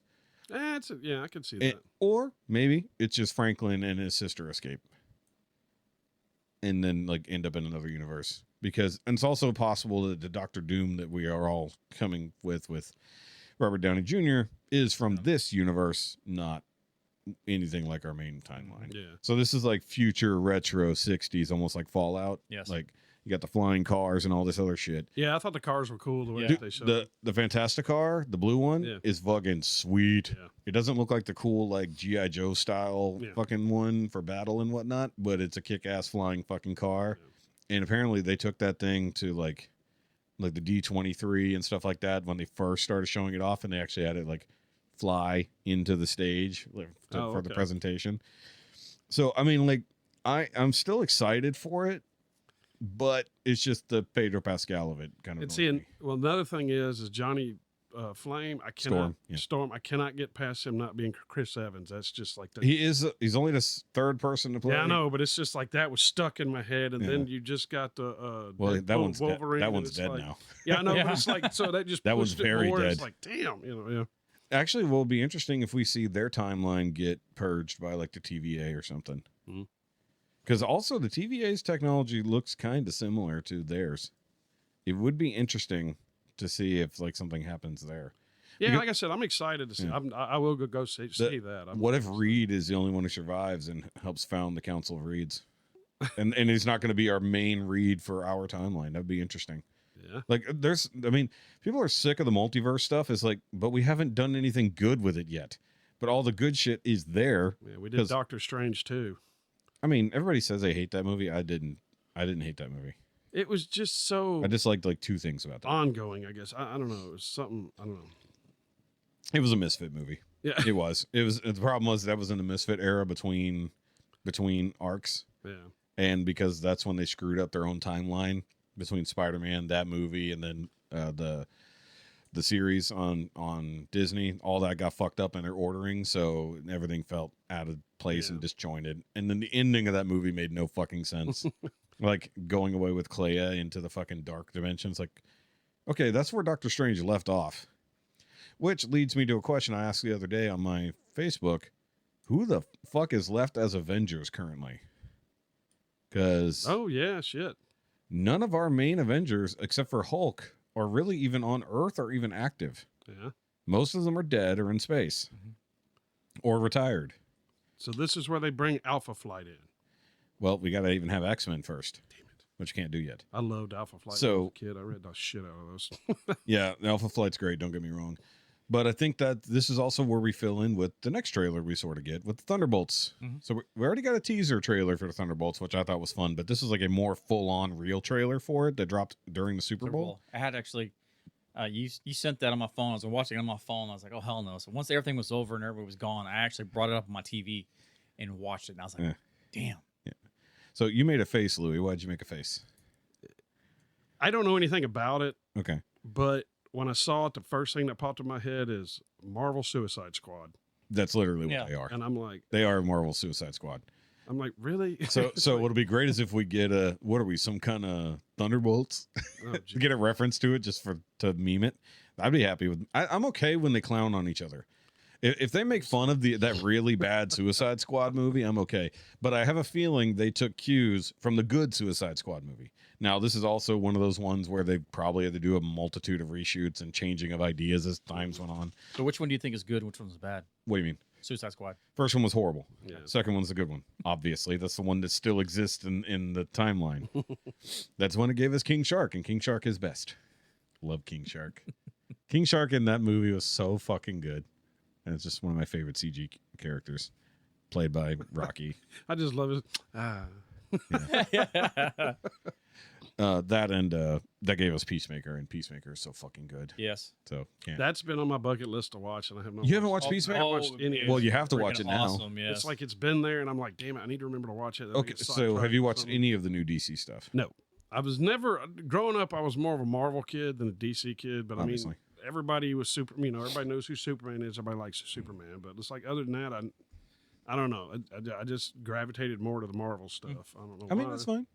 I mean, I didn't get into DC proper until the DC animated universe started. Yeah. You know, Batman animated series, Superman, all that. So that was my major introduction. I mean, I knew the characters from movies and then original serials and stuff like that.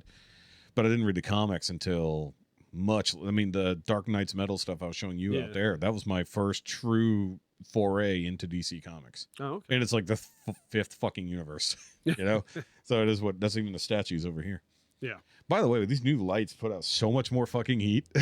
They actually have cooling fans. Like these new fans. Oh, that's hilarious. Yeah, these new lights are putting out a lot more heat than normal. I'm also going to adjust the temperature color on them in the future.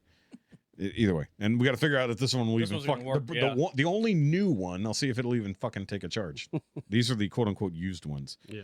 Either way, so Thunderbolts trailer, I think it looks fun because originally you get all the silliness that was that's basically a spinoff of Black Widow because you get Red Guardian and you get Black Widow 2 with Yelena. And I loved those characters. And then I told you in What If Season 3, we get an episode with Red Guardian and Bucky. So, like, they end up having to be teamed together to do shit in America. Shit, I forgot about that series too. I watched a couple of those, and then No, What If is great. The third season goes weird, but the like kind of standalone episodes like that one with Red Guardian and Bucky getting teamed up together in the 80s. See, I need to finish watching them. Yeah, you should. Yeah, But- I started them, and then, like I said, I got sidetracked with something else, and the next thing I know, I'm watching this, and I'm like, oh shit, I forgot all about this. Yeah. Now, I will say, if Spreadsheet. well, we have one. We have one for Jeff as he's rewatching the MCU. So if you haven't watched, if you didn't watch the Black Widow movie, and you didn't watch Hawkeye, and you didn't watch Captain America or Falcon and Winter Soldier, you're gonna be lost on like most of these I characters. watched Falcon Winter Soldier, but I don't think I watched. Oh, shit! Now I'm trying to think. Oh, I also, know I also didn't watch Ant-Man, Black Widow. Ant-Man and the Wasp as well. That's your other setup there because Okay, yeah, I didn't watch Ghost was Ghost. part of it too. Okay. So you've got Yelena, you've got Red Guardian, you've got a U.S. agent who was not Captain America from Winter Soldier. He was for a very short time. Very short time until he beheaded a guy with a shield. Whoops. With With in the shield. public. In public on video. Yes. Then you've got Bucky, who technically is like bringing the team together in a way. But you've got Val, who was all throughout the Disney series. So she's basically recruiting everybody. Even at the end of Black Widow, where she sent Yelena to go after Hawkeye, which happens in Hawkeye. So that was fun. And then you get Ghost, that we mentioned already. And then I feel like I'm missing somebody. I think that's it. No. Well, there's a guy who's being introduced in this movie, and they're like, who the fuck is this guy? Clearly. Taskmaster is also. Taskmaster Talking from Black Widow as well. Are you talking about Bob? Bob, yeah. That character. I already know who it is. Well, I know the name of the character, but it's slipping my mind. Oh, you talking about who he's going to be playing or the Yes, actual yes. Sentry? Is he Sentry? He's Sentry. They're going to introduce fucking Superman as the main villain, basically. No. Well, Sentry, his alter ego. The Sentry is his alter ego, the bad side. The Void. Oh, that makes so much more sense. Okay, that makes You way see more where sense. everything's going. Whenever they go flop. Yeah, okay. I was wondering what they were doing there. So that's his human form when he's not Sentry. And then Sentry is basically Superman. And then the Void is his evil side. Yes. Okay, So they're they're going- picking this movie to introduce that fucking Yeah. character. Holy That's why. fuck. That's probably. I saw the cape and shit, but I didn't because they're so zoomed out I didn't know. Yeah. So they're fighting the Void to start with. That's what That's the only thing I can think of. yeah. But they run into Bob Yes. in the fortress, like what's just clearly like underneath like a rocket pad or some Yes. shit. So, I mean, I guess that's the prison that's holding him because clearly somebody had his ass.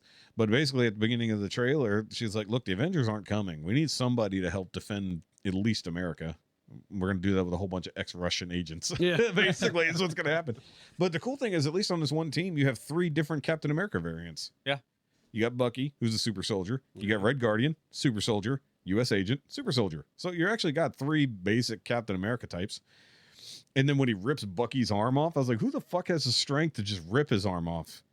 You know, at least the Wakandans did like and it came off. He's like, oh. That was, and he's like, how did you do that? Literally, he's like, even I don't take my arm off that way. How did you do that? So I don't know. I think it's going to be good. And I actually like the humor between some of the characters because it shows they're more human. And because these assholes don't like each other in the first place and they don't want to work together, you're going to have humor to diffuse it at some point. You know, because also half of them are mentally unstable. Yeah. And then you got Bucky, who's probably doing his best to keep everyone in line. Red Guardian. Yes. And like the Red Guardian It's is 100% is going to fanboy over Bucky because he was like literally the predecessor, you know? And of course, Bucky should have. At some point in the show, in the movie, he better steal U.S. Agent's shield like he did it to Captain America. He better do it the same way he did in Winter Soldier. Yeah. I mean, he doesn't have the kick-ass vibranium shield, but it is what it is. So I'm looking forward to that. I mean, will it be good? Maybe.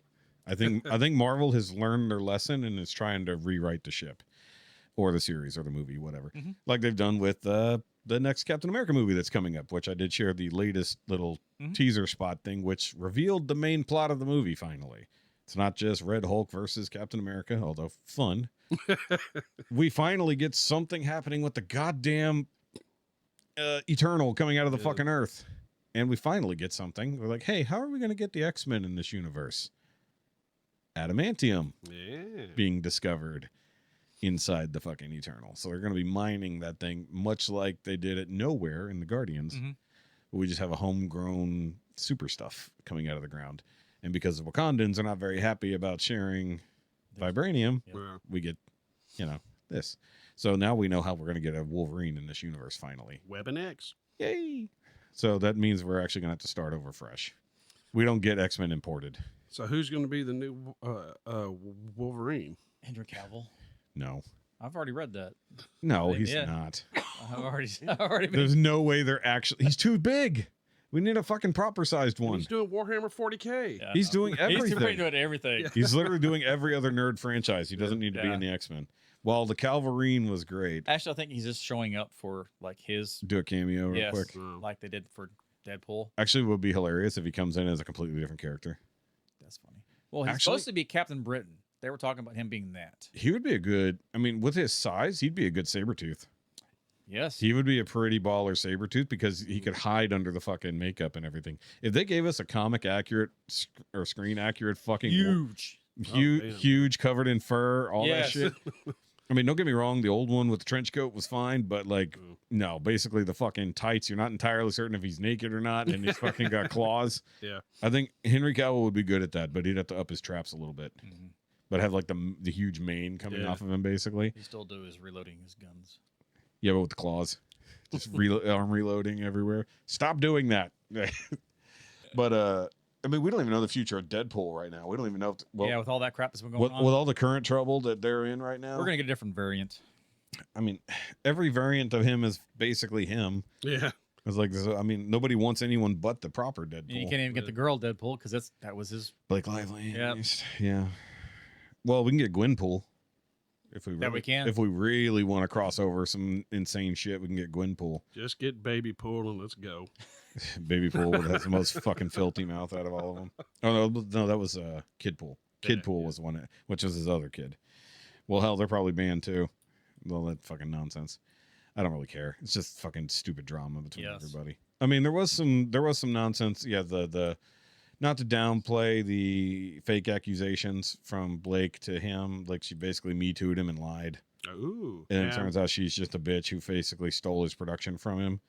I mean, yeah, there's some legal shit that needs to be settled there, but it needs to not be settled in the court of public opinion. It needs to be settled in the proper courts. Let everybody get back to their fucking lives, and you guys just deal out money however it needs, as long as an actual crime wasn't committed. Yeah. But I think the idea of them introducing adamantium was probably a last-second addition. What you got? Going back to Cavill. Yes. The Avengers Secret Wars. Oh, Secret Cavill Wars. might make a cameo in the movie. Well, Secret Wars is animated, so it's going to be... The Secret Wars series is going to be animated. No, that was going to be an actual...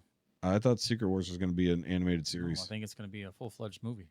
Well, then maybe they changed it. Because I thought it was going to be animated. Because it was going to be a series, not just a movie. It's going to be like the What If, but the major crossover with everyone. You got to have Spider-Man in it. You got to have Spider-Man. I mean, Secret Wars 2027, so it's a... Oh, wow. Yeah. Get the black Spider-Man finally. Hopefully. You get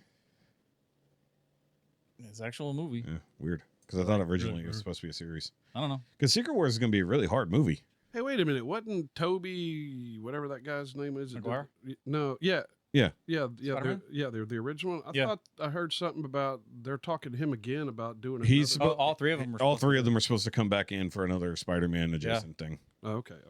But right now, Tom Holland is just in the wings. They got nothing planned for that Spider-Man right now, as far as I've seen.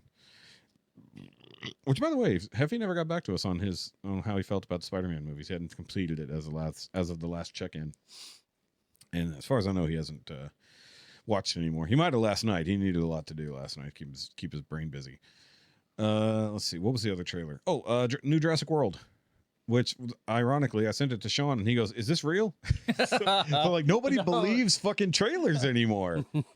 So, Jurassic World Rebirth, the fourth in the franchise of Jurassic World, though it takes place like where have you watched any of those? I watched the original ones, but they really didn't ever do anything for me. Oh, okay. I was a huge dinosaur kid. That, Me that, too. Well, that's- I mean, Yeah. you the like Dinobots you like a are- robot dinosaurs. Yeah. You're going on robot dinosaurs. Yeah, But I don't know. They were cool in the beginning, but then it just got to where it was just like, okay, how many times can we do the same damn thing? And they're 6. yeah. Just like, so far. so I was like, I just, I don't know. Plus I got the series burned on out. Netflix.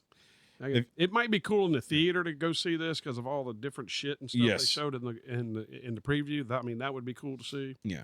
The whole So- swimming pool scene and all that shit. That would Yeah. be badass. So, have you watched all of them? Yeah. Okay, so I think it's Heffy hasn't watched them all. I'm trying to remember. Doesn't But- surprise me. But I'm a big fan of the original Jurassic Park series, except for 3. 3 is meh, but it's fun, but it's meh. Jurassic World by itself, I thought was fantastic. Jurassic World Fallen Kingdom was okay. Jurassic World Dominion was a hot fucking pile of garbage. Fun, but garbage. Because they're just like literally like, hey, how do we push this story further and make it worse? And so they left off with basically the world of humans and dinosaurs, just like, okay, cool, we're just going to live like this. We'll just figure it out. And then in Rebirth, supposedly, basically, the dinosaurs are all dying off, and except for this one island, which is supposedly where the Where's original lab where they messed with shit, which makes no fucking sense. I think they phrased that differently in the trailer. I bet it's supposed to be the lab for Jurassic World, not Jurassic Park, because that technology looks far closer to what they did in Jurassic World than in Jurassic Park. Plus, we already knew Site B was where they grew all the dinosaurs in this canon, basically. So basically, they got to go find at least 3 of the biggest species of dinosaur, get a blood sample, because apparently something in the genetic code can help cure major disease in humans. Sure. Yeah. That's what these people are told. That's what they're doing. We're going to grow feathers. That's 100% not what they're after. We know this. We know that's not what they're after. They're after a very specific thing, because on this island, apparently things are different from the dinosaurs that we know of already. Because we know they already genetically modified the dinosaurs in the past to either make them look cooler or basically be able to fucking live. Yeah. That's why they blended the frog DNA or in the Indominus Rex or anything else So like these that. are more badass These are compared to the others. they're probably more, some of them are closer to original species, and then some of them are going to be, well, modified in other ways. Because apparently this was another genetic playground for the fucking scientists, because we see some Spinosaurs swimming in the fucking ocean, working in tandem with a mosasaur. And I was like, oh no. It's like, and they're working together to take down the fucking boat that our characters are on, which has got to be fucking terrifying. So it's like 3 T-Rex like things that are now closer to alligators, and then 1 giant fucking shark whale monster that's fucking can jump out of the water and kill us all. Yep. And that's just only one part of this ridiculous Yeah. adventure, because we see them climbing a fucking mountain into this fucking like ancient Inca temple or some shit, and they get attacked by a Quetzalcoatlus, which is, we featured that in the last movie, but these are bigger. These are probably the actual size they're supposed to be. What they say is like, imagine being attacked by a lizard the size of an F-16. Ooh. It's like, so, yay, fun. And then we get to see a T-Rex, which is what you were talking about, where it's like snapping at somebody in the water. Yeah, that was And, cool. and actually, you get it swimming too in that water. So Yeah. we haven't seen a T-Rex swim before, but I wonder how that's gonna work. well, they've estimated that they could. And it said they basically could swim similar to crocodiles. They would be buoyant. Their bones are hollow, and it's Got that tail. got a tail and a big old paddling fucking legs. You just can't steer with the front legs. Yeah. But the fun thing is that you actually see it like sunning like an alligator would be. So when you see it the first time, it's sitting there with its mouth open. It's actually laying on the ground, sunning like an alligator would be. So we've never seen them acting like big fuck off lizards. Yeah, true. So it's kind of cool. We get to see, I think, a couple like Triceratops skulls and some other shit. And then we get to see some shit in the lab. Like some mutated ass fucking raptors. And then this gigantic thing that seems to walk like a gorilla, but clearly has lizard. And then we get to see it. So basically, I think it's going to be called the D-Rex, because, of course, they can't come up with anything fucking new. So it's going to be a super hybrid of something, but it's clearly gorilla shaped. They're making King Kong. I think that's Hey. I think that's what I think they blended like mammal and dinosaur DNA. But some of the nerds that I watch noticed this thing has more than 2 arms. So it has like huge forearms that it walks on like a gorilla. It has smaller hind legs, and then it looks like it has little T-Rex arms also on its chest. Oh shit! So they mixed it up. They mixed a bunch of shit, and like, cause you see it in the quick little scene where they're like in the lab and like the guy's trying to escape the fucking glass window. It gets grabbed by the tiny arms and pulled towards the mouth. So it's either that or they accidentally made Cloverfield, because it's kind of what it looks like. I'm like, these guys like went either King Kong, Godzilla, or Cloverfield. They probably saw Cloverfield and went, we can do that.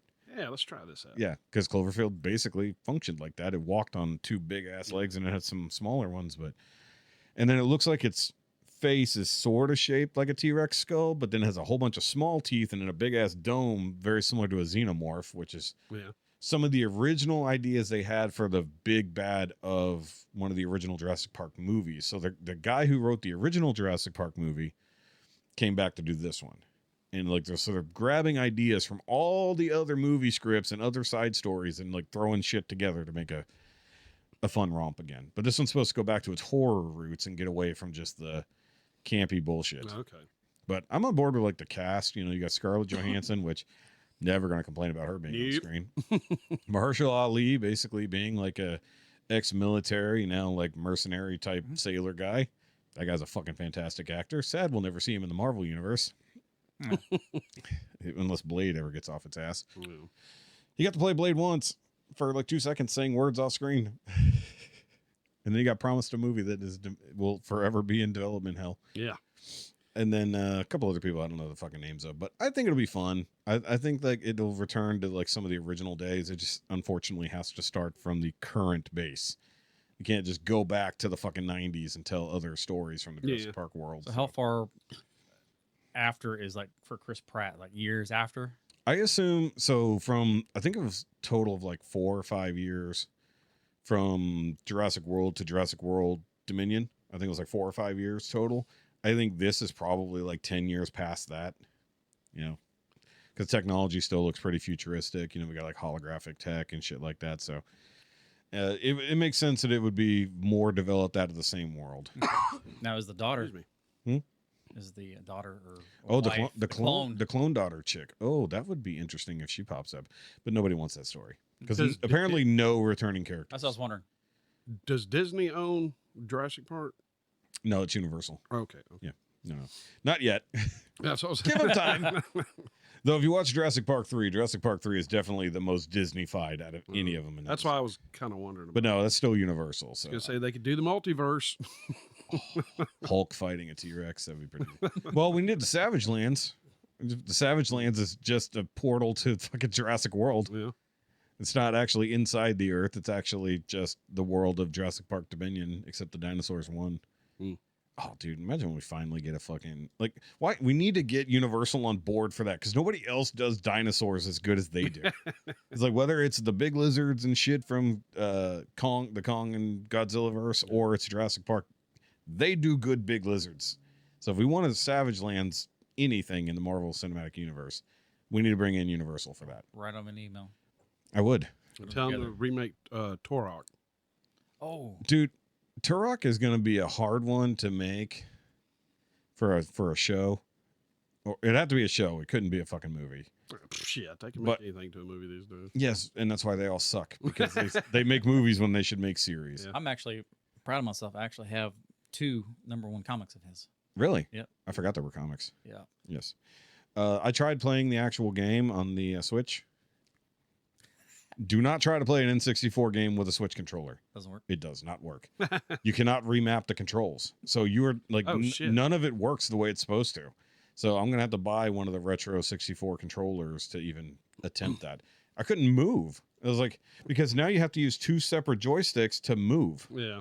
Instead of one and a D-pad. And then like none of the buttons map properly. I'm like, nope. Nope. Couldn't move, aim, or even attempt to figure out how to shoot a fucking arrow.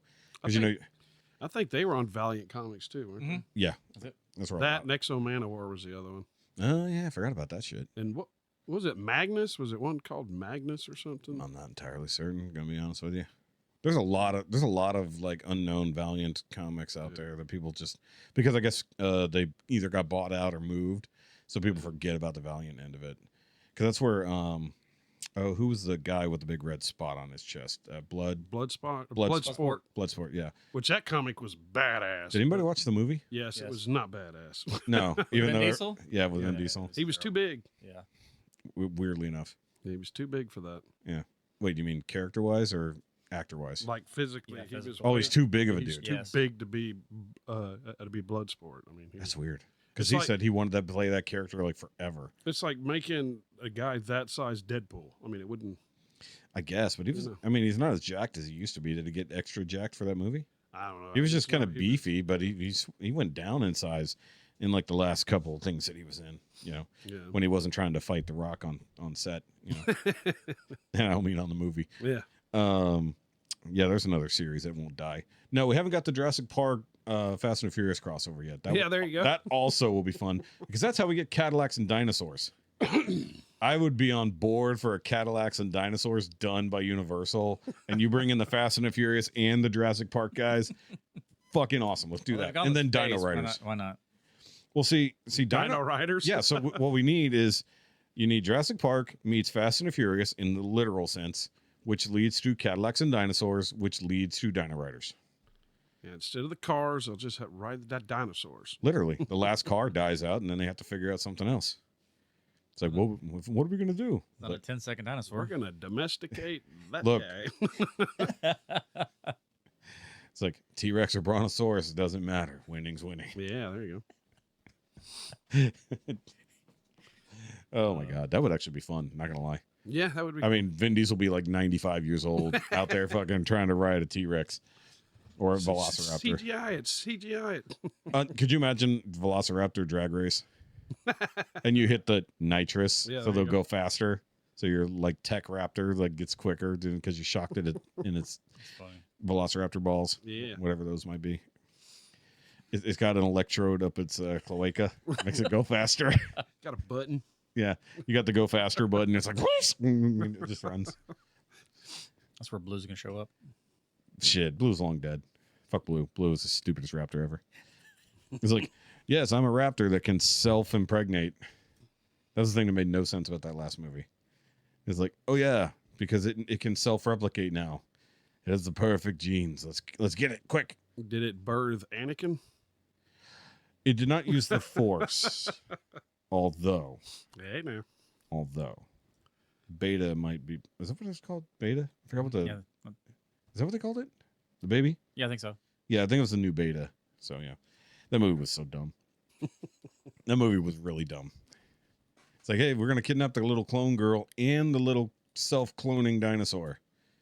It's like, because it was literally just a clone of itself. It gave birth to another version of itself. It's like self-replicating dinosaur. Let's get that, and then we'll combine it with our other raptors, whatever they were called. I will say there were some cool dinosaurs in that movie, but the movie itself sucked. So that sounds awful. Yeah, it was bad. Though the Pyroraptor was pretty fucking solid. The one that could swim under the ice. Yeah. That was a fucking terrifying. It's like you think dinosaur, it's not going to go in the cold. Nope, this thing literally burrowed under the ice and swam through the freezing water. Ooh, I was like, nope, don't want to fuck around with that thing. Like, no, hell no. going the other way. Yep. The black market for dinosaurs was pretty cool, though. That was a fun scene that they fucked up entirely. Either way. So I got another one for you. What? Have you seen the commercials for the Alien Earth?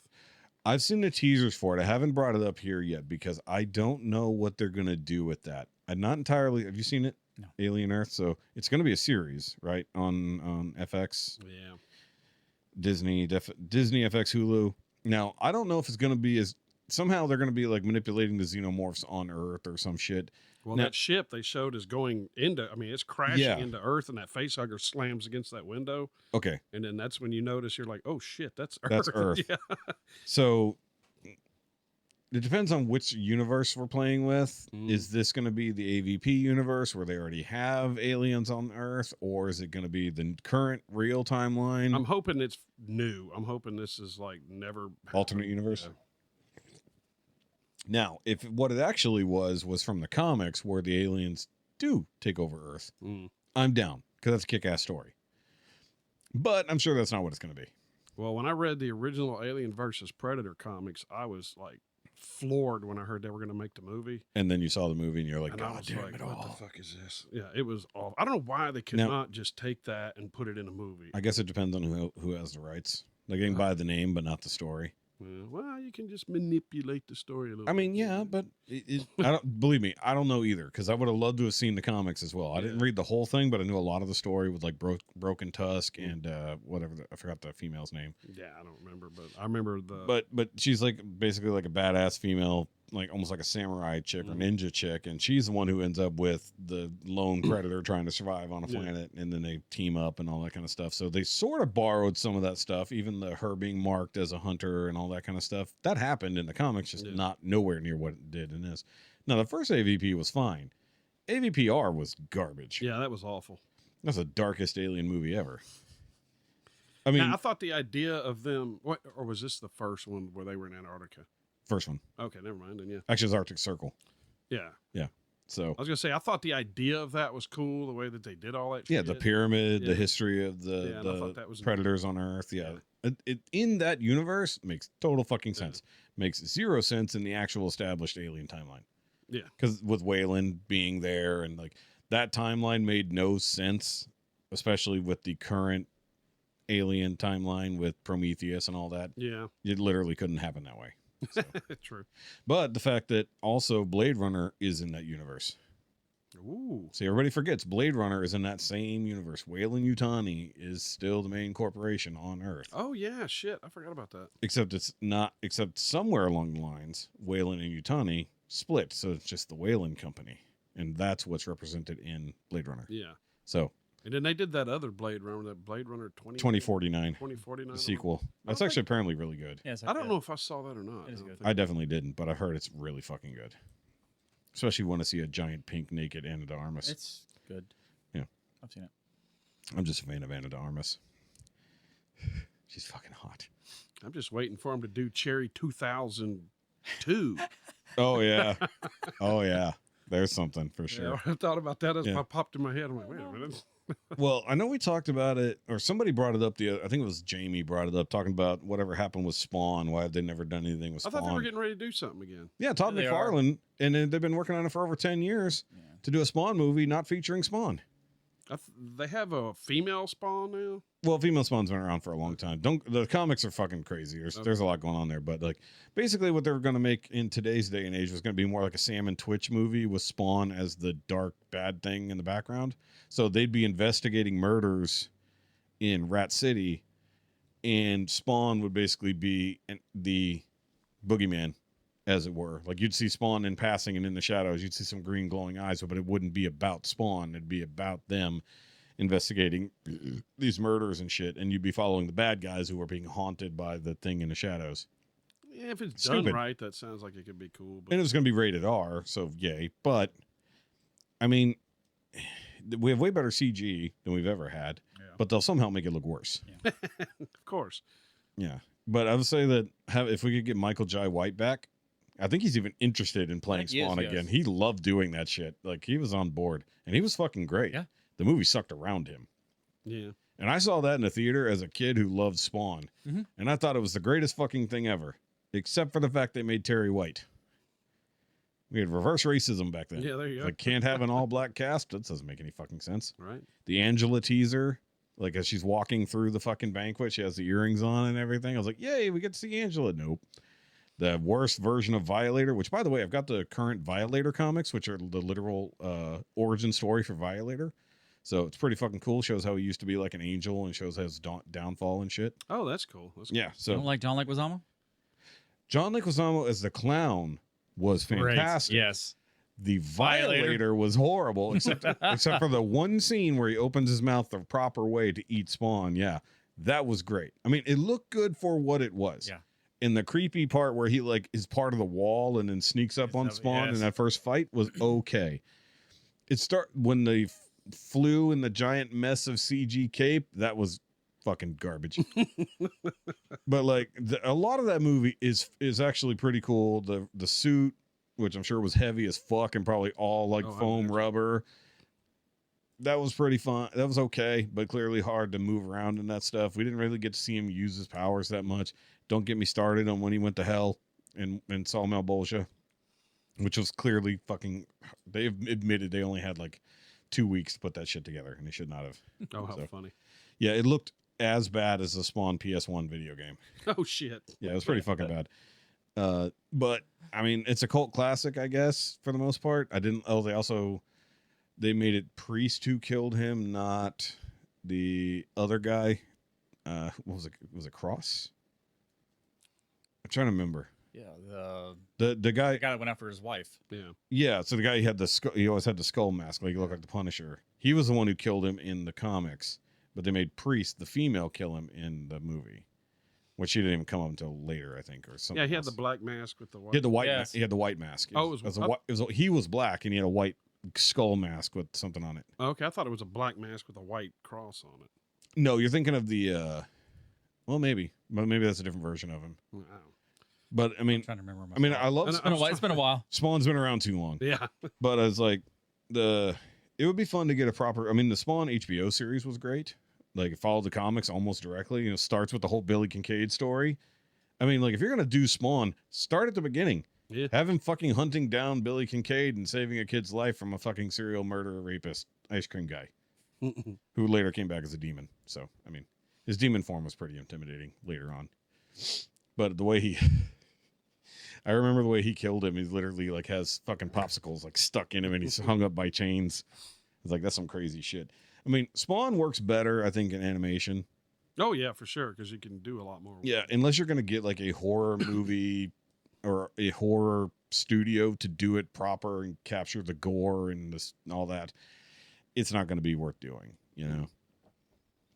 Now, Savage Dragon comic or a movie would be interesting. That would Savage. Pinkerton. shout out to Chris. But Yeah, that would be amazing. And there's another one. I can't remember the guy. Shit. Wildcats would be a fun one. He was all black. His name was Shadowhawk, maybe. Yeah, Shadowhawk. Mhm. Yeah, He had the red eyes and the. They had little The- almost a Wolverine-ish style. Yeah, that would helmet. be cool. Yeah, with the Well, let's get all the ripoffs. Let's get all the kick-ass ripoff comics There you go. characters into their own universe. Actually, put that in the Marvel multiverse. That'd be yeah. fun. You said Wildcats. I even have the comics and everything like that too. It's like I Yeah. used to have all that shit. I watched the cartoon Mhm. because I was like, "Ooh, it's like X-Men, but not." Yeah. Which is very literal. It's like X-Men, but not. Yeah. You'd But think even the wasn't same there? person wrote those? Well, isn't one of the Wildcats guys like ends up in the main Marvel universe? It's the guy with the red cloth mask and the green jacket, and he has the guns, blonde hair. Cable? Is it? No. What's his name? Because he's got a red mask, and he's got like almost like Deadpool streaks on it, but he wears like he's got blonde hair, green jacket, I think yellow shirt, and he usually shoots people up. He's British. Hold on. I think he okay. pals around with like Captain Britain. I'm looking here. Oh, Chris Evans. Did we talk about this? Where he might be coming back to play Captain Hydra? Oh, for the new. Yeah, somewhere in the future. Because he said he's coming back for a Marvel project. So I think in Secret Wars, he's coming back to play an alternate version of him where he's Captain Hydra Ooh. from the comics. So that might be fun. Oh, yeah. So Chris Evans now coming in to play a third character in the MCU. Did you figure out who I'm talking about? Well, bring up just Wildcats characters. And That's what I was trying to figure out. There's Voodoo. Let me see. Spartan. Is that him? Shit. Wrong buttons. Warblade, Maul, Void. See, there's Void. Ooh, I tell you another one that would be good is Pitt and Max. The Pit, yeah. Yeah, those would be pretty cool. Of course, again, you're doing. Well, I don't know, Max. He was kind of different. I think you could pull him off. This guy. Right there. Right in the middle? No, not the one in the I'm talking middle. about the one on my thumb. Yeah. Yeah, okay. Yeah, that guy. He's in the proper Marvel universe, I thought. What's his name? Yeah, sure. Bob. Yeah, there you go. I think it's Grifter. Yes, Grifter. Yes, you're right. Because Yeah. I have. Yeah, I was thinking literally, I Gambit, just it's pulled it just up, yeah. Grifter. Yes. Yeah. Because I have his comic and everything too. Yeah, so I think You're right, he's Grifter. I think he's in the proper MCU now. Yes, because he I is. remember him singing. Oh, because I spelled Wildcats not as an acronym. That's why. Because I was even thinking about it. I was like, well, the funny part is they look like they're straight up like Starjammers. Don't they? It's like they look like they could easily be the Starjammers. Yeah. Which, by the way, as long as we already do shit in space, we're getting X-Men now. We damn well better get a whole like Starjammer story. Yeah, Grifter. He's a badass. He might be called something different in the MCU, but I think so. What about Witchblade? Witchblade would be an interesting one. Yeah, that's another one that I was thinking of. Random comic book thing in my mind Yeah. that we could bring in. That's all those original Image ones. They were like Yeah, the best. basically just like Image. If Image could, I don't know, figure out how to make any of their shit into comics proper without having to sell it to another fucking studio, True. or if we could just make a whole Dark Horse run of shit, that'd be fun. Yeah. So you said you're not up on the DC stuff. So have you not watched Penguin or Nope. or I know you didn't get around to watching Penguin yet. No, not yet. It's on No, your- that's it's- I'm not it's on really your a, homework. I'm not really a Batman fan. Yeah. So it's like Well, good. Watch that movie because most Batman fans don't like it.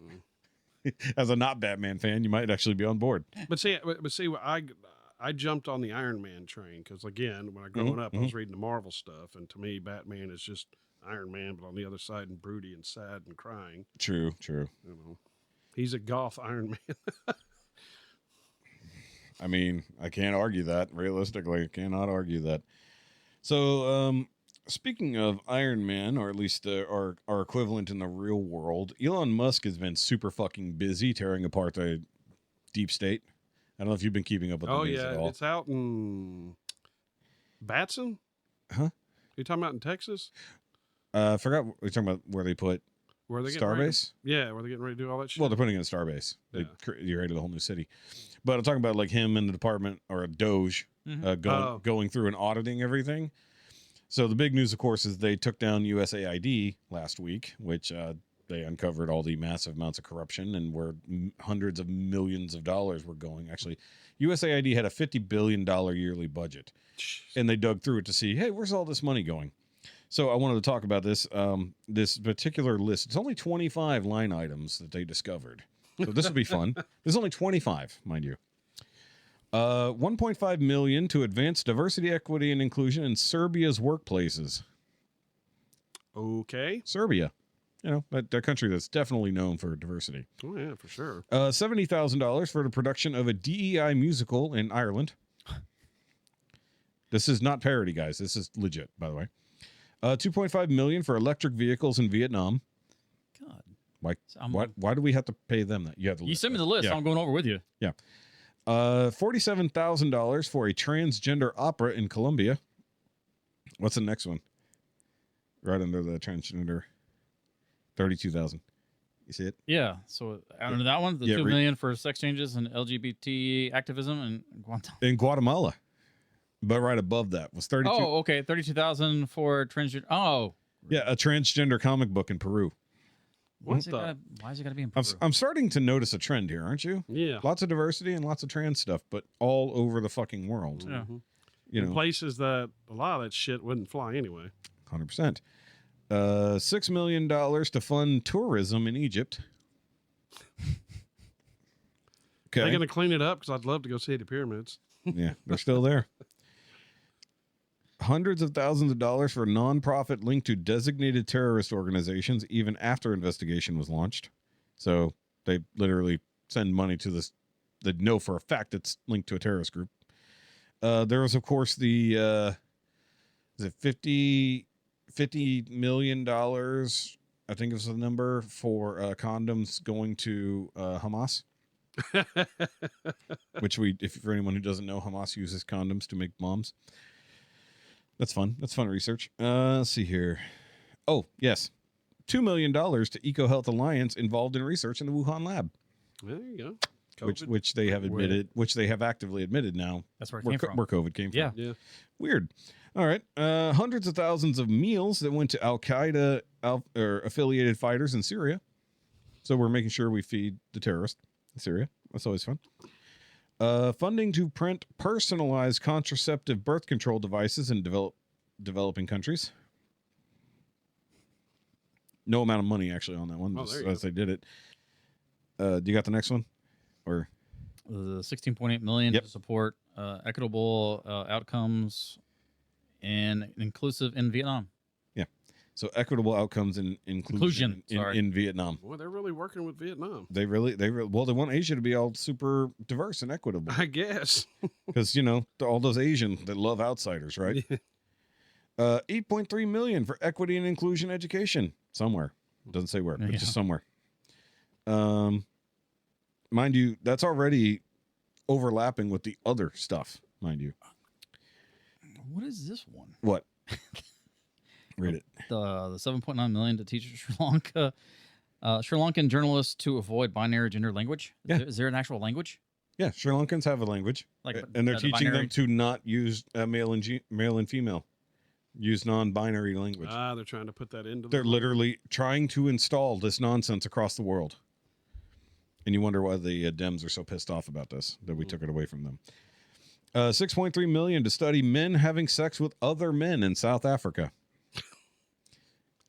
Why are we paying money to watch this happen? Yeah. Why are we researching this? You can watch porn. Well, I mean, seriously, though, why? Why are we funding this? That's what I really want to fucking know. 20 million for producing an Iraqi version of Sesame Street. oh Jesus! This sounds like parody, right? There's no way this is fucking real. But it is, and our tax dollars, we're going to it. It's Ahmed, right? Sure. Ahmed. Ahmed Street. Count Ahmed. Big bird. You know what I'm talking about, though, right? Ahmed? Yes, I know. Okay. I knew what you meant. All right. He's the star of the show. Oh my God. I kill you. Where did I leave off? Oh, $520 million for environmental social governance consultants in Africa. Yep. That's a fuckload of money. Mm-hmm. Now, by the way, most of these dollar amounts are stuff that you and I can't actually imagine. Like, no shit. Like, I'm sure you deal with some pretty large contracts in your job, No, but still, there's commas past what we can even imagine as a dollar amount. 45 million for DEI scholarships in Burma. Oh God. Once again, we're in the Asian continent. We're fucking around with DEI. $2 million for Moroccan pottery classes. Of all fucking places in the world that don't need to be taught how to make pottery, I'm pretty sure it's Morocco. Holy fuck. Where's the underwater basket weaving classes? That's what I want to know. I guarantee you they're here somewhere. In Atlantis? Yes. Well, Atlantis is in the desert. Now, $2 million promoting tourism in Lebanon. Yep. That sounds great. And then, yes. How some amount of money, not sure, sent Ukrainians to Paris for Fashion Week. Mind you, that's only 25 items that came up along the way. Now, I want to bring up something that came up just this weekend because Elon Musk doesn't sleep and he doesn't take days off. No, because he wants to stay ahead of the assholes who take the weekends off. He keeps working. Him and his team keep working hard throughout the weekend. You know, FEMA, the people who are supposed to help Americans that are having horrible fucking conditions, such as their homes being burnt down in LA or Maui, or a massive hurricane in North Carolina that wiped out an enormous amount of people in entire cities. So they audited FEMA. Just last week, FEMA sent $59 million to luxury hotels in New York to house illegal immigrants.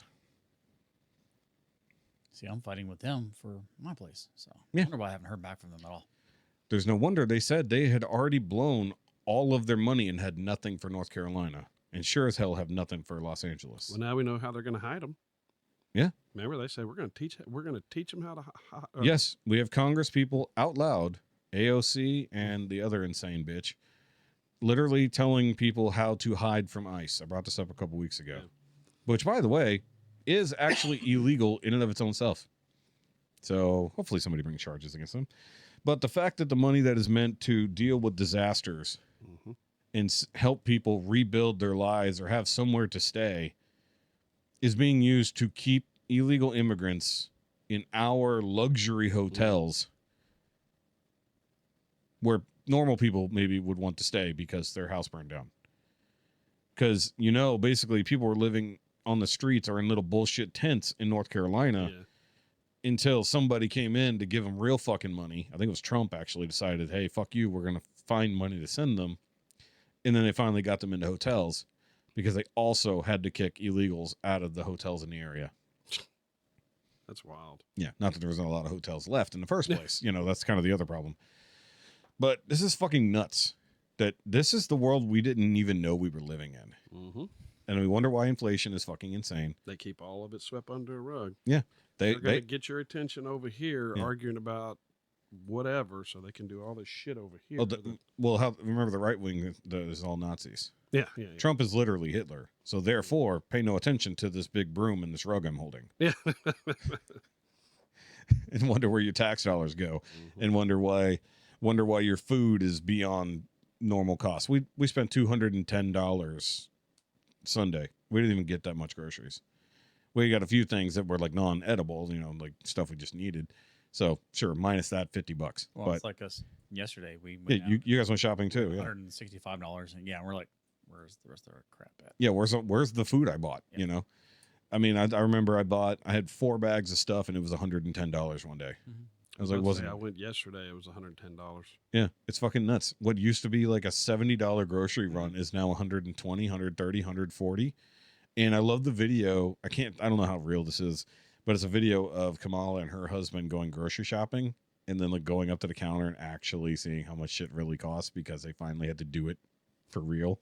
I was like, I don't know how real that was, but oh my God. But the fact that we literally have spent billions of dollars, not just the shit we sent to Ukraine that there's no audit for any of that, close to $200 billion sent to a foreign nation that's not an ally. Mm-hmm. And we get nothing in return. And then we find out $50 billion a year is being spent on this bullshit from one agency. Just the one. That's insane. So they originally pared it down from something like 14,000 employees to 295. And then, which guy was it? Our new Secretary of State, I think it was. He said, nah, fuck it. And they said, shut it all down. So, like, fired all of them and shut the building down and took the fucking placard off the building in the same weekend. They're like, fuck it all. They're like, so you got the Democrat, like, senators and shit standing outside. They're like, we want in this building. We want to know what's going on. And they're like, no, we can't let you in. Sorry. And it's like, why? It's like, is Elon Musk in there right now? It's like, no. It's like, it's like, no, but the people who are doing things, and like all weekend long, it's been Elon Musk is an unelected person. He shouldn't have access to people's information. It's like, hey, dum-dum. He helped found PayPal. He had access to over 100 million people's financial data, period. Mm-hmm. What the government has is nothing compared to what your internet service provider has on you. Oh, no shit. Shut the fuck up and get out of the way. It's like, so they wanted to audit the Treasury. And they're like, nope, they're filing lawsuits and everything else. Like, they're like, no, that's where we literally bury all the bodies. It's like, you can't do it. And so, like, I think our new AG is basically going to block all these fucking lawsuits. So we'll see what happens. I'm getting really excited because, like, we've known forever how corrupted everything is. Mm-hmm. But now we're literally seeing it. The rug is being picked up finally. And we see that there was literally a giant fucking mountain of bullshit under the rug.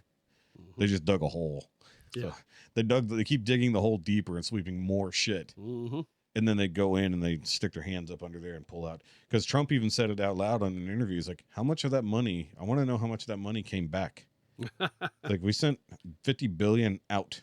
How much of it came back to our Congress members, to our senators, to other governors or somebody else? Mm-hmm. So they're going to be auditing that because somewhere along the line they discovered that allegedly Chelsea Clinton made $83 million through all kinds of different other companies and money being passed through to the Clinton Foundation. It's like, oh, her little, whatever her status is at the Clinton Foundation. Oh, her pay is $83 million. Are you fucking kidding me? It's like, nope, we're going to audit the shit out of that.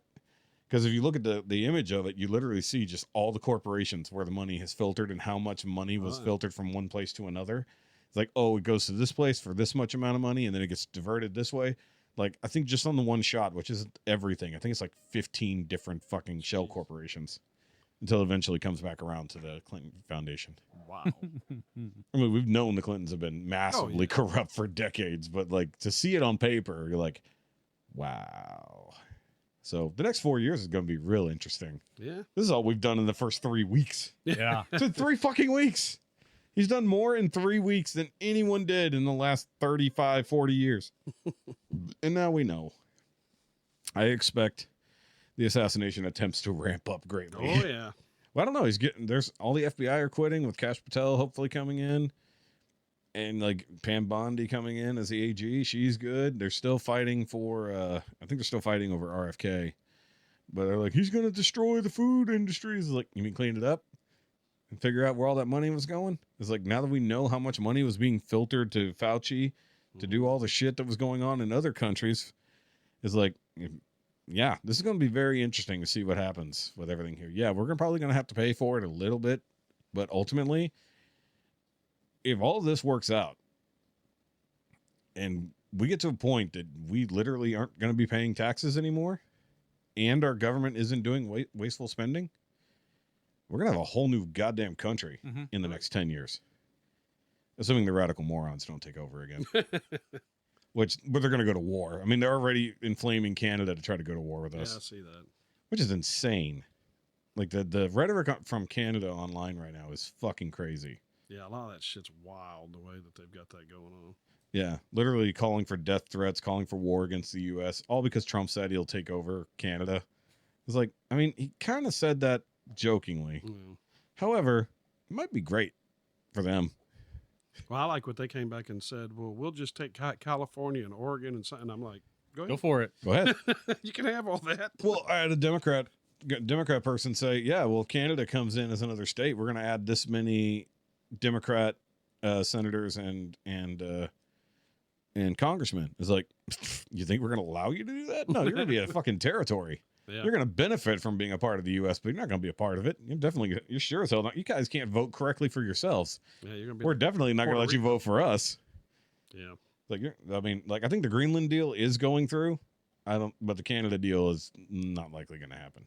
But it'll be interesting if we get Greenland. Yeah. Because there's a lot of resources there that we can bring in. And we can actually do some real work. But as long as we stop doing this DEI bullshit. Because Jessica was telling me about one of her coworkers who's only follows TikTok for their news, which, this is how retarded the new generation is. Mm-hmm. So you can't explain something to somebody from TikTok because they don't understand how information works. So unless you tell them within less than 30 seconds, they have no idea. And you have to do it with yelling and pounding your fist or crying. Yeah, mostly crying. Mostly crying. So Jessica was trying to explain to this coworker that but she doesn't know how to do it exactly right because they're like hating on Trump because he's getting rid of the DEI stuff. It's like, he's so racist. It's like, nope, that's not how that works. DEI in its own face is racism. Mm-hmm. It's active racism, hiring or firing based sheerly on your gender, your race, or your sexuality, and making sure you promote equity amongst all of these things, which means taking people down instead of raising people up. I've known people that went and got jobs at places and tell them, hey, put that you're an American Indian on here. Yeah. So they can, because they'll have that quota. Yeah, they have a quota. It's like, when I explained it as a quota system, they're like, no, that's not true. I was like, no, it is. Because it says that basically you can't hire more than 50% whites. Mm-hmm. And then you have a certain amount that you have to have representative of all other races and or sexes. You can't hire, basically, if you're a white guy, good luck getting a job somewhere in a major corporation right now. No shit. I mean, I agree that the idea of DEI is actually good. The way it's been used is bad. It's kind of like affirmative action. I mean, DEI is basically affirmative action, just spelled differently, So it's basically like, no, you're going to make sure that a certain number of people of color have to be in here, regardless if they're qualified. Mm-hmm. It's like, we don't care if you have to ignore 1 million qualified people, as long as you get this many people of whichever color we determine is good. Mm-hmm. Definitely Never Asians. No. They're the least important race ever, except for Jewish. Well, now, currently, anyways. So, I mean, it's all fucking insane. Like, and illegal, by the way. It's all fucking illegal. You can't do that shit. The Civil Rights Act basically made that shit illegal in the 60s. Mm-hmm. And then they just plowed forward past it and said, no, we're doing it in the name of the Civil Rights Act. Yeah. While you wipe your ass with it. It's not racism if we do it this way. No?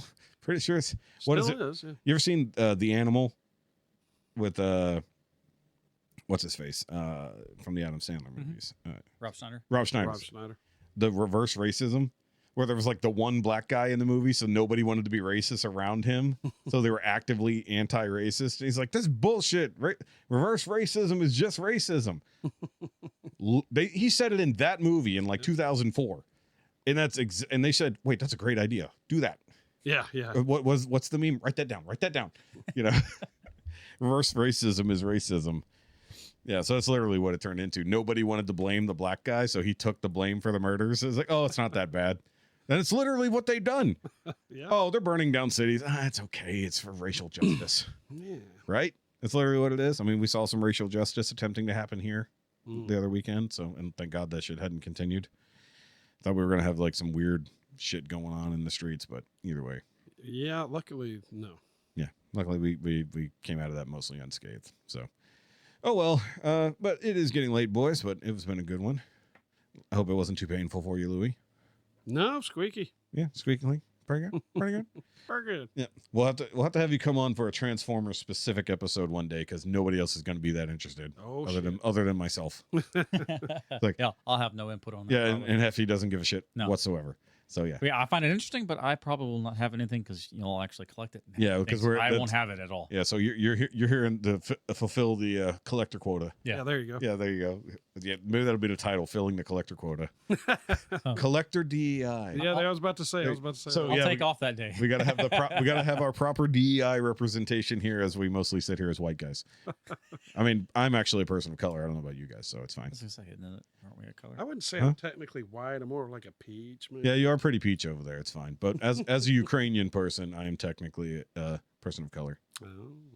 I don't make the rules. I just benefit from them. I'll send you the link later if you don't believe me. I think we talked about that. Yeah, we've before. talked about it before here, but the coalition of people of color designated people of Slavic descent as people of color. So it doesn't matter if you're the whitest person with blonde hair and blue eyes, you're a person of color. So where's my college fund, people? Damn it. I need to send my kids to college in the future. They don't exist. There you go. I would like to be paid ahead of time for my children who don't exist. There you go. There you go. You never know. Damn it, USAID just went away. I need my reparations from Germany for what they did to my people. There you go. Back in the day. What the Nazis did, Germany needs to repay me. Yeah. So I need money from the US government to be filtered through Germany to be sent to me. Tax free. I think there's some companies out there that could pull this off. Yeah. Can I go under the rug, please? Mm. I'd like to go under the rug. Maybe that'll be the title, sweeping it all under the rug. There you go. Yeah. All right. So, guys, make sure you do that like and subscribe thing, especially over on the Rumble, which we haven't gotten any bots lately, so they must be getting good about the commenting bots. And, of course, you can follow me at all the Shoky-related links in the description down below. And if you're remotely interested in getting some printing done and stuff like that, you can hit up the Chatto over at C4 Graphics. I had to think about it. I always want to say G4. See, I'm not even wearing the shirt. No, you're not. I have to remember get it right. Yeah. I actively have to say it right. I'm doing this on purpose. I only want to say G4, and I don't know why. Just get him a sticky note and put it right there. I mean, I just Surprised he doesn't have that yet. surprised. Yes, and then of course Louie doesn't have anywhere to follow him, so you can check out Louie when he stops over here or in the future at Clompton Beer Club episode 200, Yes, where we will sir. both be in attendance up in Maryland. So March 13th, I think. 14th. Yeah, March. not that it matters. That's not the day it's dropping, but that's when Yeah. we'll be up there. So we're technically going on the same trip, even though we didn't initially know we were both going on that same trip, but now we're coordinating. Oh, yeah. It's like, oh, by the way, we're flying from the same city to the same city to visit the same people. Yeah. Let's take the same plane. It might make more sense. I was like, okay. Yeah. I mean, it just makes sense. And then I told him what my plans were. He's like, man, I want to go do what you want to do instead Yeah, of no what they shit. want to do. It's like, no, you go with your family. You go do your shit. I'm going to go have fun on my own. So, guys, make sure you go check out Columpton. Go check out Dante shit. Columpton, Off the Mats, and So You Like Horror. Yeah. Which, by the way, he never got back to me. We have to replan our So You Like Horror episode because Netflix is about to get rid of the movie we're supposed to be reviewing. Oh shit. Yeah, so I told him, I was like, hey, they're about to get rid of that movie. We better get on that shit. So, all right, guys, we will catch you next week. And you know how we end the show? I don't know if you paid enough attention to know how we end the show. I guess not. Yes. So I will say, and with that, and then we say, okay, bye. So, and with that, guys, okay, bye. And then I count to 2, 3, and hit the button so it stops recording.